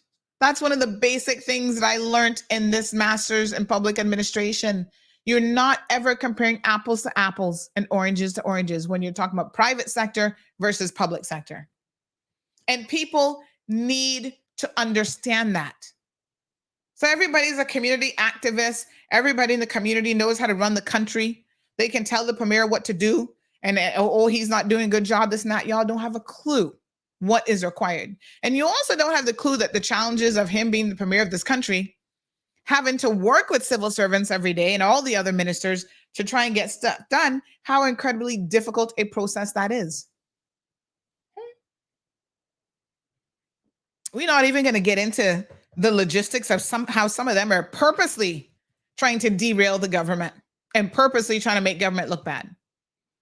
Add in the complexities of having board members who have their own agenda. Not to pick on the port board, but that just happens to be a perfect example.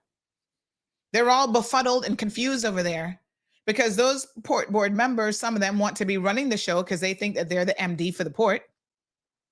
So they want to pick weak-minded people. Yes. They want to try to spread their wings and fly like an eagle under the guise of a port director because, the next election, they want to jump up and run for politics. You need people who have the understanding, the knowledge, and you can get that in different ways. So a degree might help. There are people who get degrees and still don't have a clue what's going on. Trust me. Experience is pivotal. Nothing can replace real world experience. It's like you got that recipe in your hand, honey child, and you can try that recipe down to the T. And then when you see your granny make it and she throw in a little bit of this and a little bit of that, and you'd be like, but granny, what is this? She makes it taste good because you can't always go exactly by the recipe. That's knowledge gained through experience. And that can't be replaced by the textbook recipe. Now, it doesn't hurt to have the textbook recipe. That's the foundation. You need the experience. And when it comes to elected officials, they also need to have it in their hearts because too many of them are focused on the wrong things, AKA the dollar signs. How many of us have been disappointed by our elected officials? Oh yeah, she had so much potential, boy. She sounded good and she had the people's interest at heart. And when she get in there, you don't hear from her for 4 years. How is that possible? Right? Because they're so focused on, because they never really had a job before that was paying them any money. So all of a sudden now, oh yeah, I got to rush and go build my house. And I got to do this for myself. And then I got all my family members and voters coming begging me every week for this, that, next thing. So I got to keep that money going. That's why they be selling y'all out to the highest bidder. It's a 360 situation. It requires not just a singular thing. You can be the most educated person in the world. Take a Dr. Frank, for example. You can have that PhD all you want, but you're lacking a lot of other things that don't make you a good representative of the people. This weekend, I had a single mother, messaging me about she doesn't know how she's going to feed her children for the weekend. One of her children is a special needs child. She has some issues. And as a result of having to get therapy for that child, her $2,000 a month salary doesn't stretch very far. Treatment is $1,200 per month, plus she's paying, I think, around $1,700 a month for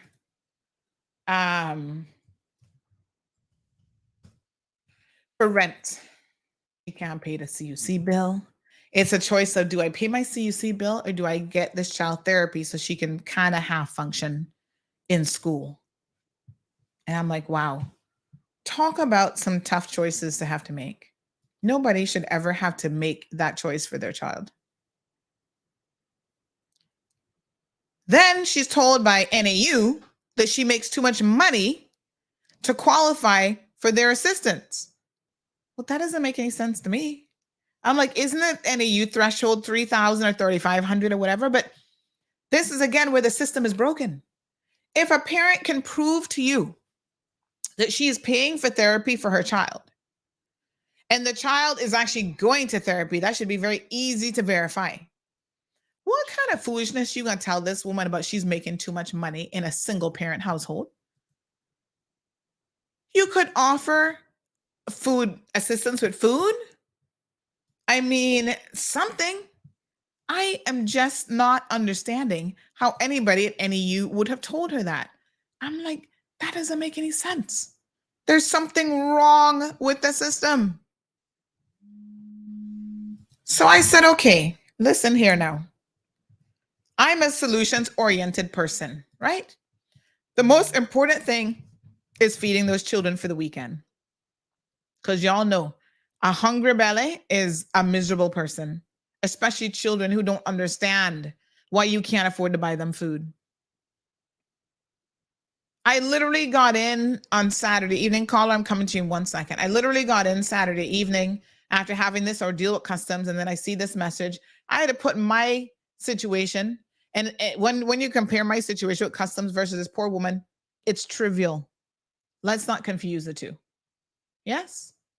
Me having to pay $170-something in customs duty, it's trivial compared to, I don't know how I'm going to feed my child. I need to pay my CUC bill. So I said, honey, listen, I literally just got off the plane. I can't do anything right now. It's nighttime.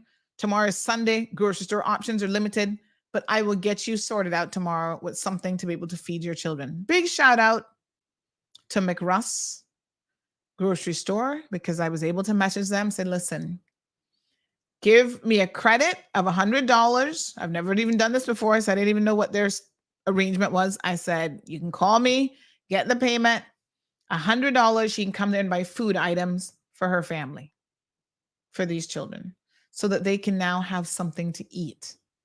No child should be going without food in this country that boasts about how rich and wealthy we are.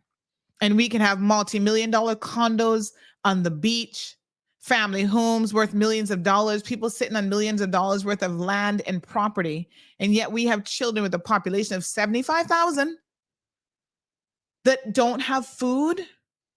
I'm like, no. That can't work. There is a bigger solution here. So now I'm asking questions of NAU. This is where now I need the political arm to help me, because I'm not a politician. So NAU might not be paying me no mind. I'm like, can you please find out why NAU would be denying this woman's application, telling me she's making too much money? What do you mean? $2,000 a month, not a money in Cayman? When you have 3 children? Caller, good morning. Good morning, Sandra. Sometimes all you're saying is true. Sometimes you can talk till you blue. We listen, but we can't do nothing about it except do what other countries do. Let's show these people that we at least got some guts and go on protest. Some countries go on protest because they don't have any rights. We have rights, as we all know, as you all know, Sandra. But we have people working in government that got as far as high school, and God help them. And they're the ones that carry on the worst. You know, like we not paying them. I'm accustomed now for many years from the time that Peter was flying with Cayman Airways, which was 33 and a half years. No thanks. Till now, where custom just pulled me over. They call my name out on the intercom. They do whatever they feel like doing, and I'm accustomed to it. Even in Cayman Brack, I got searched with one carry on. Oh, all the people that was there, they pulled me over again. So I got accustomed to it. But I keep reminding them, I help to pay your salary. Are you worth it? And I guess that's why they pulled me over. I don't care anymore if I get put in jail, is something worthwhile getting put in jail, and I'll get something from government because at least I'll get fed, so I wouldn't have to buy any groceries. But the thing is, when are any government going to straighten these matters out? Like the poor lady that you're speaking about, the children. I can't see how people can say $2,000. $2,000. Some people have to spend that just in food, not including their utility bills. We know that as Sandra, as responsible people. It's only the three of us, well, two of us, and I help to buy for people that I know, and that can run me a long time over $200.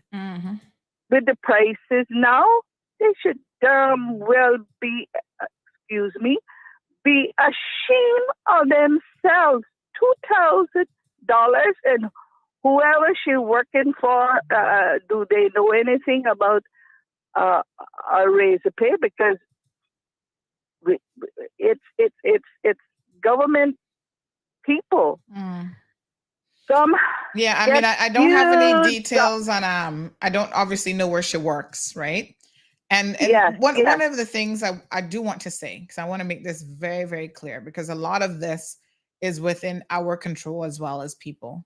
We have got to be prepared. And if it means getting that piece of paper that so many people want to dismiss as irrelevant and doesn't matter, we have got to be prepared to do our part. Don't ever allow anyone to be able to step to you and said, well, you didn't graduate from high school. You've never done a customer service course. You've never done this. You've never done that. You've never tried to elevate yourself, because everything you do to improve and to better yourself means that you can command a higher salary. So we as people have to do our part. Yes, that is true, Sandra. That is so true. It is so true, Sandra. The thing is, some elevate just from the high school because they have worked for government, especially for years and years, and they have maybe an aunt, an uncle, a family member, however, that can say, oh yeah, let's give him or her a position that you know deep within that they cannot handle. And even sometimes that you are well educated, well educated, got degrees, and you got your master's degree and stuff, they still don't promote you because they don't like you. And you know who's doing most of that? Our own. We have to remind them who's paying whom. And the story goes on. Now, several times while Peter was flying, I had, well, you usually have to wait to see if it's a space. I have all space available tickets unless we were traveling a long distance that, you know, you have to be there on time. Then we would buy tickets.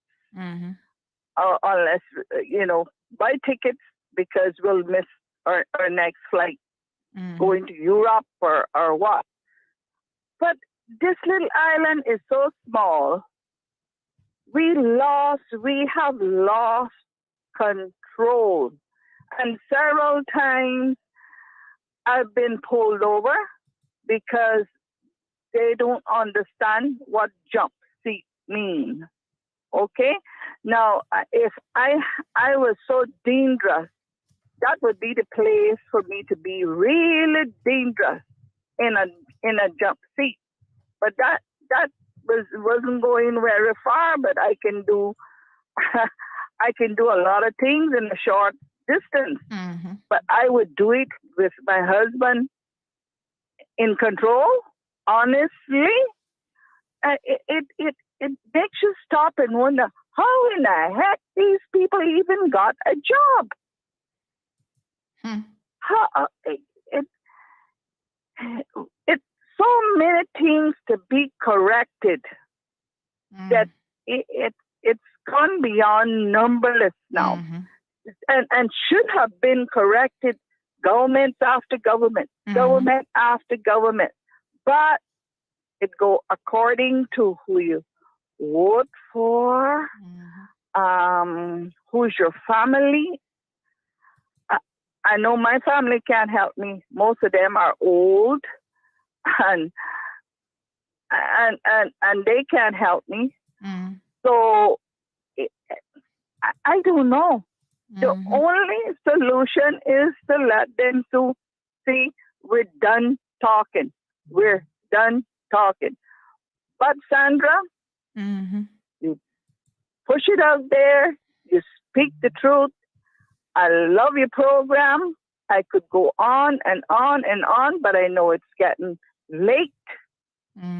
So thank you so much. I wish you a good and blessed Easter, you and your family. And I want to say I'm so sorry of what has happened to you with our own people here in control. Thank you, caller. You Really have a appreciate good it. day. You have a good day now. All right, God my dear. bless. Thank you so much. Thank you very, very much, that caller. We're going to start to wind down a little bit here. Lots of comments in agreement with that caller, saying, true caller, agree with the caller. Our government needs a trip to Dubai, says Alejandro. You need to see the backside of Dubai before you make that comment. Moya says, what's the percentage gain from the national census and how many people in this country go without food? What percentage of that number is Caymanian? How many Caymanians from the census is making less than $3,000 per month? Those are all very, very valid questions, Moya. Even when we talk about this whole immigration situation, it strikes me that we cannot continue to make decisions without evidence, right? Because it makes no sense. We could be prioritizing areas in this country that do not need to be prioritized because the numbers don't support that is a major issue. Even though sometimes in the mind of the population, because people are talking about it, they think it's a major issue. If it's impacting 1 or 2%, understand me clearly, not to say that should not ever be addressed. It means that you don't take 80% of your resources to fix a problem that is 1 or 2% of the population. And you don't implement policy changes that's going to affect 95% of the population when it's only 1 or 2 people who are being impacted by it. This is where data-based decisions are critical. So somebody over the weekend messaged me, do I have to participate in this latest survey by, what's the name of the thing there? The latest survey by what's the agency called that does all the surveys and stuff? Them. And I'm thinking, what's the penalty if I don't do it? I'm like, why would you be not participating? They do an employment survey. They did the census, right? Why would you not want to participate? The more accurate information, ESO, the more accurate information that ESO has, your policy makers, your politicians, the civil service will be able to analyze this data and say, these are the areas that we need to be focusing on. Otherwise, you are shooting in the dark and wasting bullets. What for? It doesn't make any sense. So that data is critical. We had the folks on from health services, the CMO, and our newly hired epidemiologist, right? They're doing this health survey, steps. Folks, go out. They're going to be in the different districts. Go out and participate in these things. Household budget survey. Why would you not participate in the household budget survey? It makes sense for you to do so. Decisions, political decisions will be made about the running and operations of this country. And we're to focus effort, resources, money, decisions, all this stuff based on what? If they don't have the data, it doesn't make any sense. In the United States of America, they get employment data almost immediately. Inflation data almost immediately. Here in Cayman, every 4 years, we get an updated. There's not been a health survey in like 12 years. Not to get political, but y'all still sit back and say that the last administration was doing such a good job. Really? Is that why a youth drug policy hasn't been updated in 14, 15 years? Y'all need to get with the program now. Call a spade, regardless of who it is. Too many things have been left by the wayside. And there's a lot of catching up that the PAC administration has got to do. Now, I'm not sitting back waiting on any miracles yet, because I understand the difficulty of implementing what you all might think might be some of the simplest programs. I agree with the person who said NAU can support people who are sitting there, crackheads and drug addicts and whatever, but they can't help a single mother who is working and trying to provide assistance for her special needs child. That assistance should be free of cost. She shouldn't even have to pay for that. But she has private insurance. She sent me the evidence, the assessment, and the messages from these professionals talking about her insurance coverage and blah, blah, blah. And the insurance coverage is very limited. Even having some of the best plans. I can tell you from experience, I remember when my daughter, I told you guys she's born preemie, but thankfully perfectly healthy, nothing wrong. 1 month in the NICU was over $30,000. Y'all understand how expensive even good medical care is in this country? These are things that can bankrupt people. And if you don't have even when you have half decent insurance, you're still going to be out of pocket money. KK says CBS officers swear that they're better than you. They need to humble themselves. Strong Will says, good morning, Sandy. Why would someone pay your mortgage? That's why you have a husband. Honey child, I don't know where people get this stuff from. Ay. Vicky says you don't need to show no one anything you work for your S. Vicky also says, girl, you will be hated when you speak the truth. Truthful person have less friends. And believe me, I keep telling y'all, I'm not looking for any friends. But apparently a truthful person will have more enemies because people will hate you just because you speak the truth. Good morning to Carol. Are you still in the UK, honey child? She says, I came back 1 year after 3 weeks in the UK caring for my mother. She was dying and went through the nothing to declare line. The bleep at customs that day did not believe I had been in England for 3 weeks without shopping. I had 1 suitcase with me. Wow. And kept questioning me despite me clearly saying I was in England caring for my mother who was dying. She actually passed away 2 days after I got back to Cayman. And Mails Customs officer eventually intervened because he could see how upset and unfortunately got cut off. I mean, Carol, I'm so sorry that you had that experience. And trust me, although my experience was not pleasant, it is nothing compared to what Carol has gone through. You can imagine having to deal with the situation when, you've got a dying parent, having to be strip searched like an Anna. There are much more worse examples of what customs has done to people in this country. So I'm not saying that mine is by any means the worst. I thank God that it wasn't any worse because, like I said, my melt would not have been joining church up in that customs hall. They need to do some overhauling and some retraining. Caller, good morning and welcome to the program. Yes, Andy. Dexter here. Good morning, sir. I know this is not on the same subject about the customs, but the Department of Agriculture, for myself, I've had cancer, stage 4 throat cancer. I'm trying to live good and grow my own vegetables. And on 2 occasions, I went to the agriculture department. I says, when are they going to produce a book telling people when is the best time to plant, what seeds to plant, and the time. And I'm still waiting for them to send me an invitation so that I can come in to discuss it with them. You know, something has to be done because this has been going on for years and nobody's doing anything about it. And they're always talking about, the government is always talking about helping the farmers. You might be helping the bigger farmers, but what about the little guy that wants to grow some vegetables? Because, you know, not so much bananas, because you can grow them anytime, but like fruit and peppers. I've never been successful with tomatoes. Oh, I wish really? I could find Child, somebody. you need to talk to my husband then. He be growing tomatoes left, right, and center. We got some right now that come out of our garden. Let me, Mr. Dexter, send me a WhatsApp message and I'm gonna get in contact with you. We can reach out to that department and see if they'd put on some classes.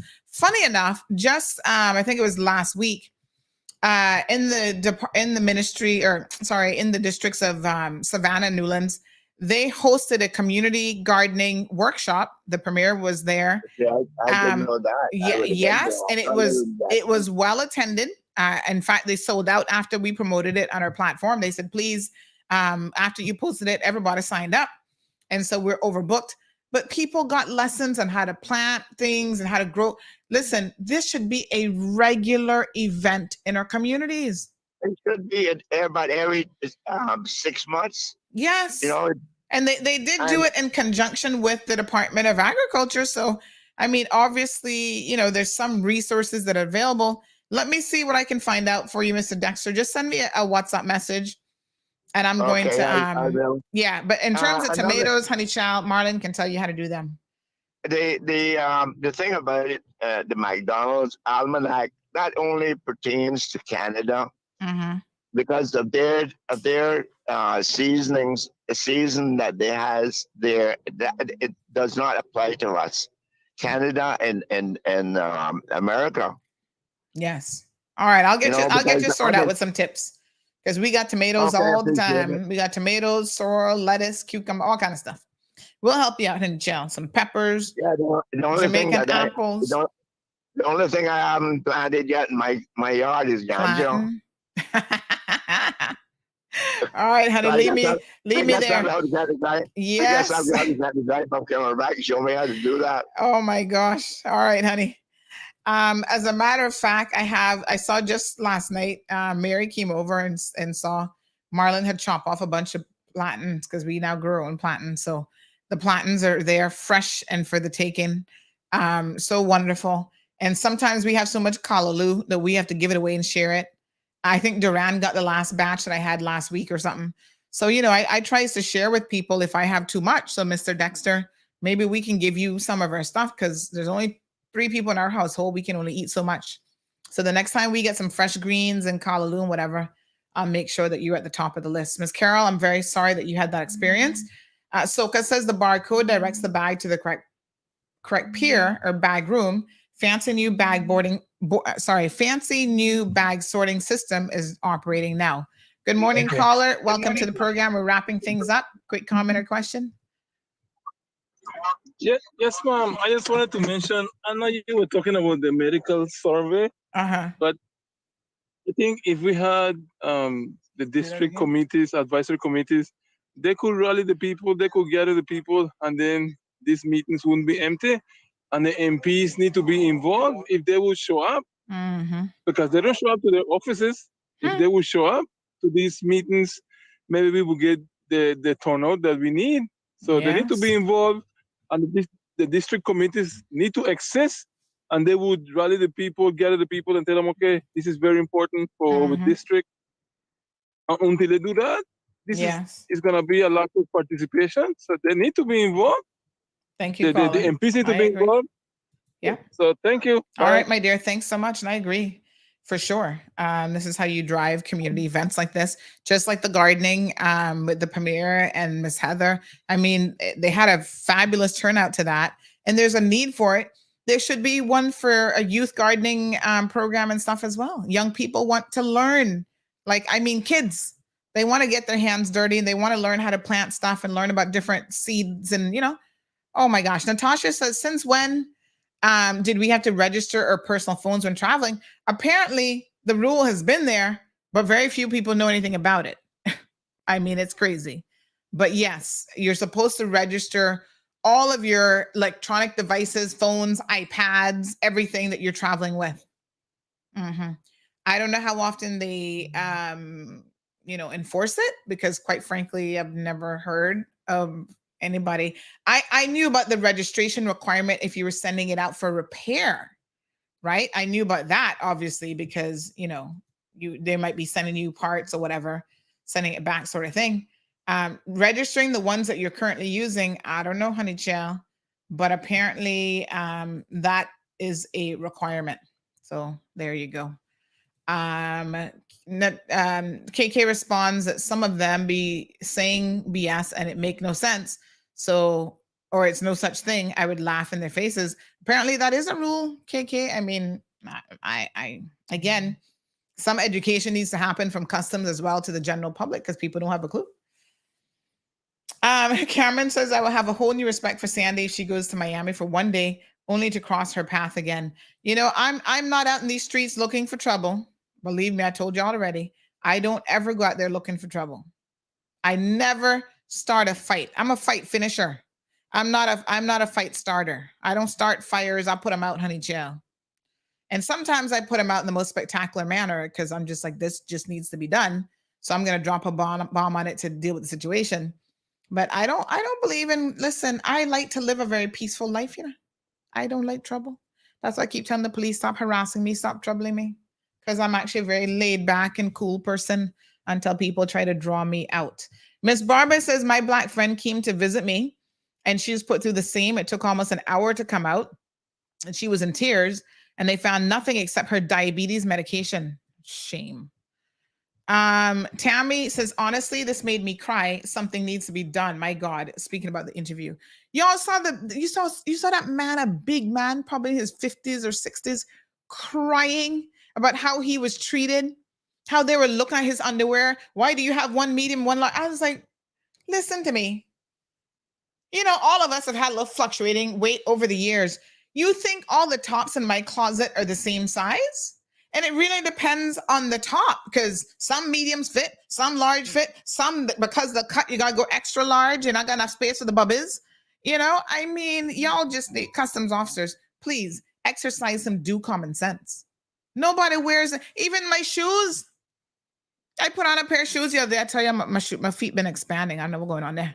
So now I'm a size, after my entire adult life of being a 9.5, now I'm a 10, but I bought a pair of 10s, really nice shoes back last year. And I went and put them on the other day and they're too big. I was like, what the heck? Because just, I guess that particular make, model, whatever, I'm slipping and sliding out of the shoe. John says, in my mind, they already pick you out and target you before you reach the officer. In many countries, it's that guilty look people have. Well, I know I don't got no guilty look, honey child. I'll be minding my own business. I'm just trying to get the hell out of the airport. Now, I don't like to waste time. And I must admit, I'm one of those people. That's why Anna was saying when she was like rushing, they told her, oh, she got pulled over because she was rushing. That was a disturbing, illogical reason for me, because I'm one of those people who I'm always like, let's go. Got to get out of here. I'm not wasting no time in no airport with no fools had today. And that's exactly what happened to me, even in this situation, because I could have waited until my dear cousin got her piece and be like, okay, let's go. But I was like, nah, she'll come, she'll follow us. Let's go. Because I don't want to get behind a long line of people. I'm like, take me to the shortest line. Yeah, take me over there with the scanner where they can just scan everything and I'm on my way. Little did I know, honey child. All of this, I guess, could have been avoided if we had just stuck together. And then they wouldn't have been, listen, Charla would not have mentioned my name in the disparaging way that she did if I was stand there. That I can guarantee you. Miss Darlene says if it was a fine for not declaring, will attract a penalty and restoration. But not declaring what? Your lotion that you're going to be using on vacation? It's just stupid. Mello says it's okay to call out the CBC officer for the bad customer service. However, what's the reason for publishing her date of birth and that she became a homeowner? Full information. You might find it useful. Marcia says, Sandy, you're getting pretty and prettier every day. I need some of your remedy. I'm not sure. TT says they dropped out my underwear and toothbrush one day in front of people at the counter. I was so embarrassed and disgusted. I don't know what they're doing at the airport here, and I've been places. Yeah, I don't even think they should be searching you in open view like that. Like there's something like kind of off with that from a professional perspective. I think if they're going to be digging up in your stuff, take you in the back room properly. You know, Anna made the same complaint.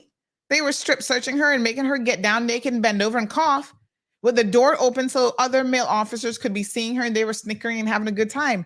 That is just not professional. I don't care how you slice it.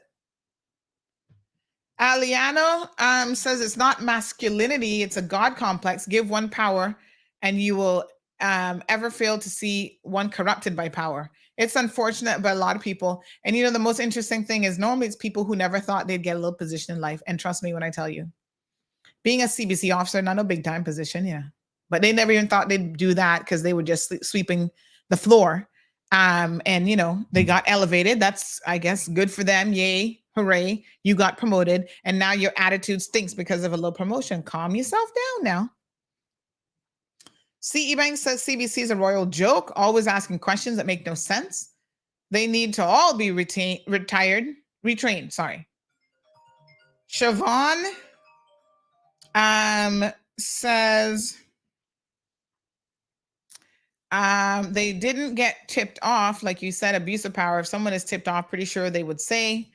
Natasha says people need to speak up and use the available platforms to report bad behavior in government, call them out. So folks, if you have had a bad experience with customs, CBC, whatever they're calling themselves these days, marlon.bodden@gov.ky. Let's keep Mr. Marlon busy with his professional standards unit role.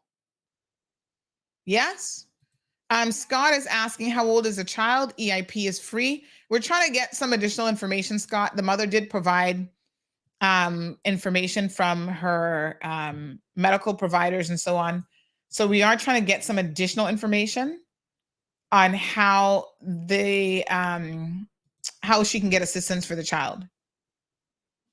But yes.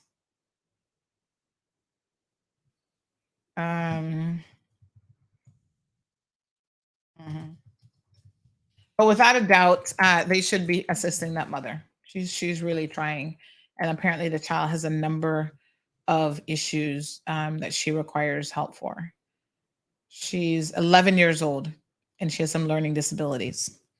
So she has to go to therapy, both speech and occupational therapy, twice a week. She has, I think, ADHD and some other things. So that's a lot of strain on people, you know, on a mother. Now, this mother has 3 children. She has an 11-year-old, a 4-year-old, and a 1-year-old. From one woman to the next, mama, please don't have any more children. I'm just telling you straight. You can barely survive with 3 children as a single mother with no special needs. Take one child now that has special needs out of 3. You've got a 1-year-old, a 4-year-old, and 11-year-old. Honey child, get your tubes tied. Don't fool with no other man. I don't care what his meow story is. Don't fool with no other man coming around you talking about he wants to impregnate you. Shop is closed. End of story. Yes, lock it off. Understand me? Because next thing you go, no, you got child number 4, number 5, number 6. No. Lock it off. Get your tubes tied. Simple. Gabby says she soon stopped paying health insurance because she's paying $500 out of her salary and never go to the doctor just through her children. Trust me, that's a gamble, but when you need it, you're going to want to have it in place. I can tell you that. CE Bank says, remember, Caymanians, you're your own worst enemy against our own people. I say this often. A lot of people have forgotten Hurricane Ivan. Hurricane season is almost here, and the maker don't like ugly. My goodness, what a hot mess. No promotion going on here. Alejandro. Elvay says, if you're on NAU and you already have 2 kids, tubes should be tied. Siobhan says, LMAO, my ribs going to hurt this morning.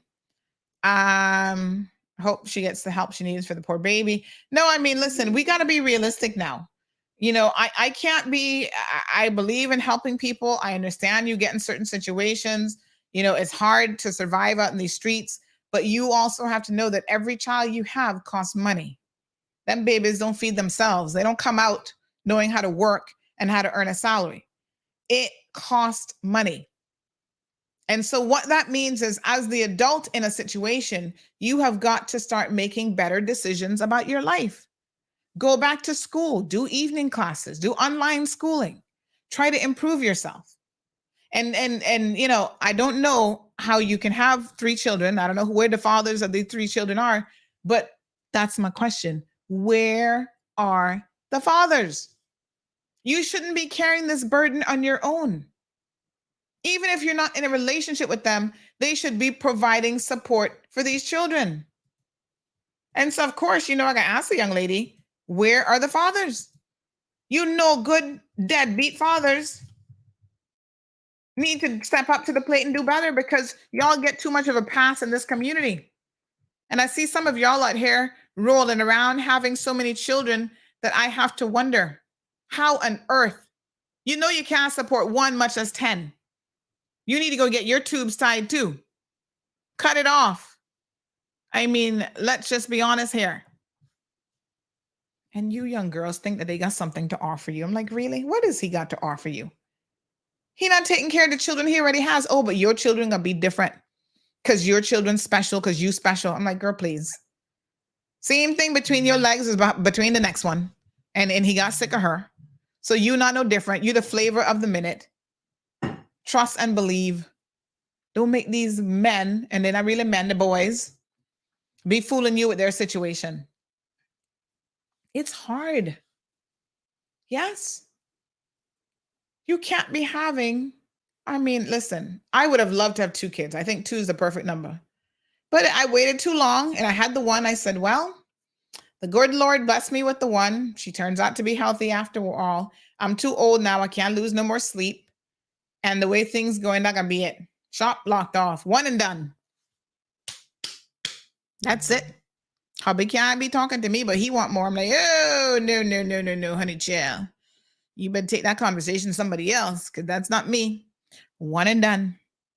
Too old. Can't do it again. El Rey says, can't be encouraging nonsense and irresponsibility. Alejandro says, if some of these women that will say they're going to be the mom and dad who need the father. No, honey child. Yes, Andrea, tell them cut it off. Darlene says, real talk, Sandy.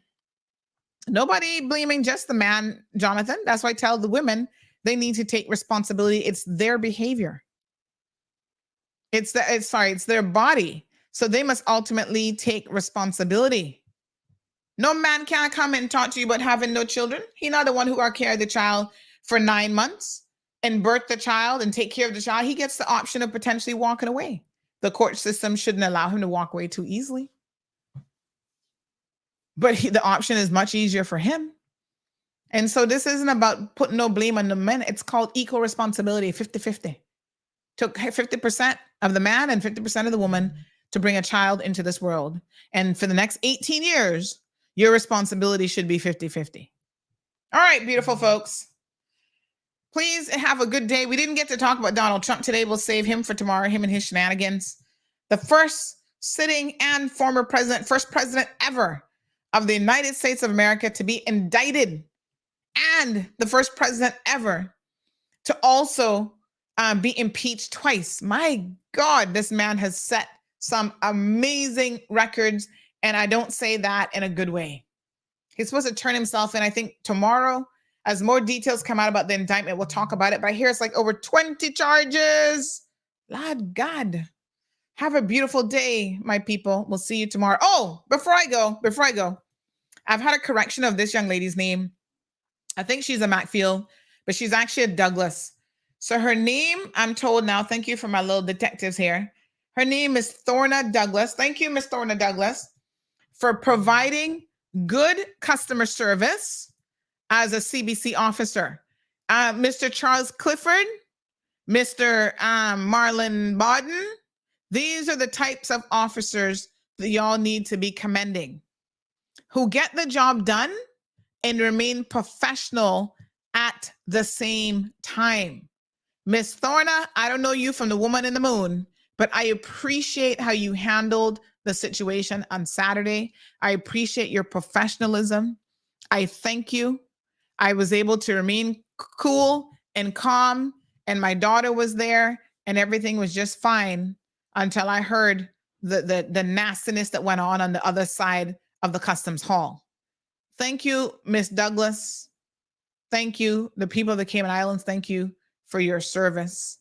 Really, really appreciate it. Those of you who want to be like the Charlas of the world, or Sherla, whatever the heck her name is, don't try it. Don't try it. Report your complaints, marlon.bodden@gov.ky. Fill up his inbox today about the rudeness that some of these officers be going on with. Until tomorrow, folks, have a beautiful day.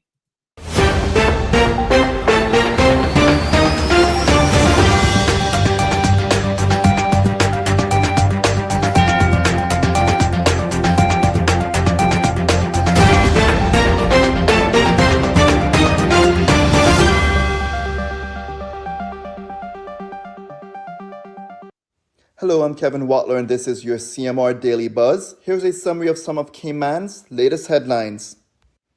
The family of John Michael Stafford has started a GoFundMe account to raise funds for treatment after he was hit by a car while crossing a roadway in Florida on Friday, the morning before his son's wedding. The recovery process for Stafford will take many months and 24/7 care.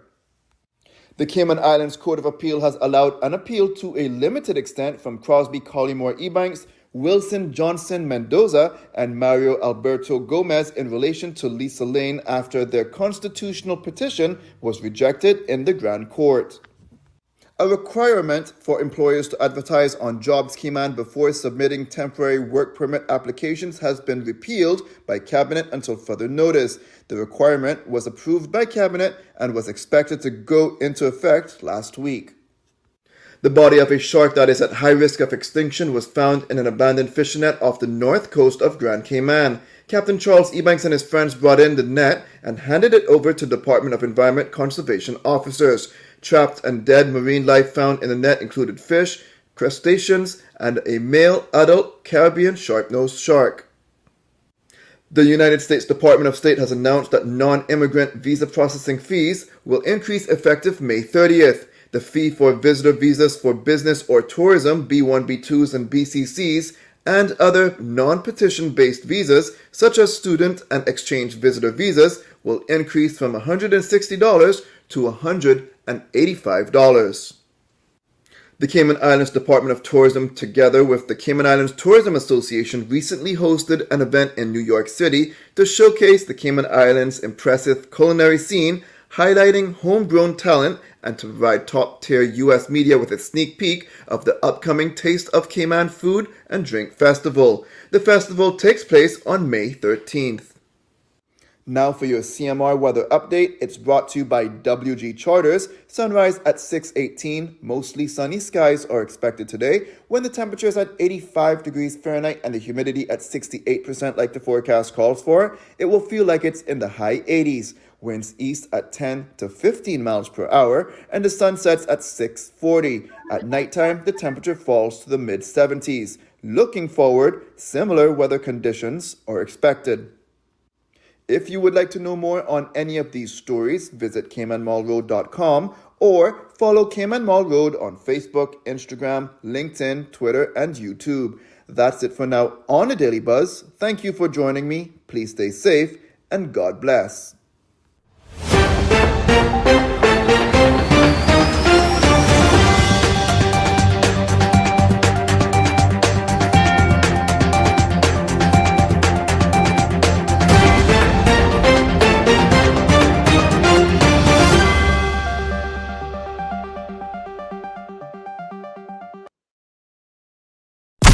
Thank you for tuning in to another episode of The Cold Hard Truth on Bobo 89.1 FM. Cayman's #1 talk show is live weekdays from 7:30 a.m. Never miss an episode again. Watch anytime on CMR's Facebook and YouTube channels for the latest show episodes. Don't forget to follow us online on our social media channels. And visit CaymanMarlRoad.com for all the latest news and community happenings.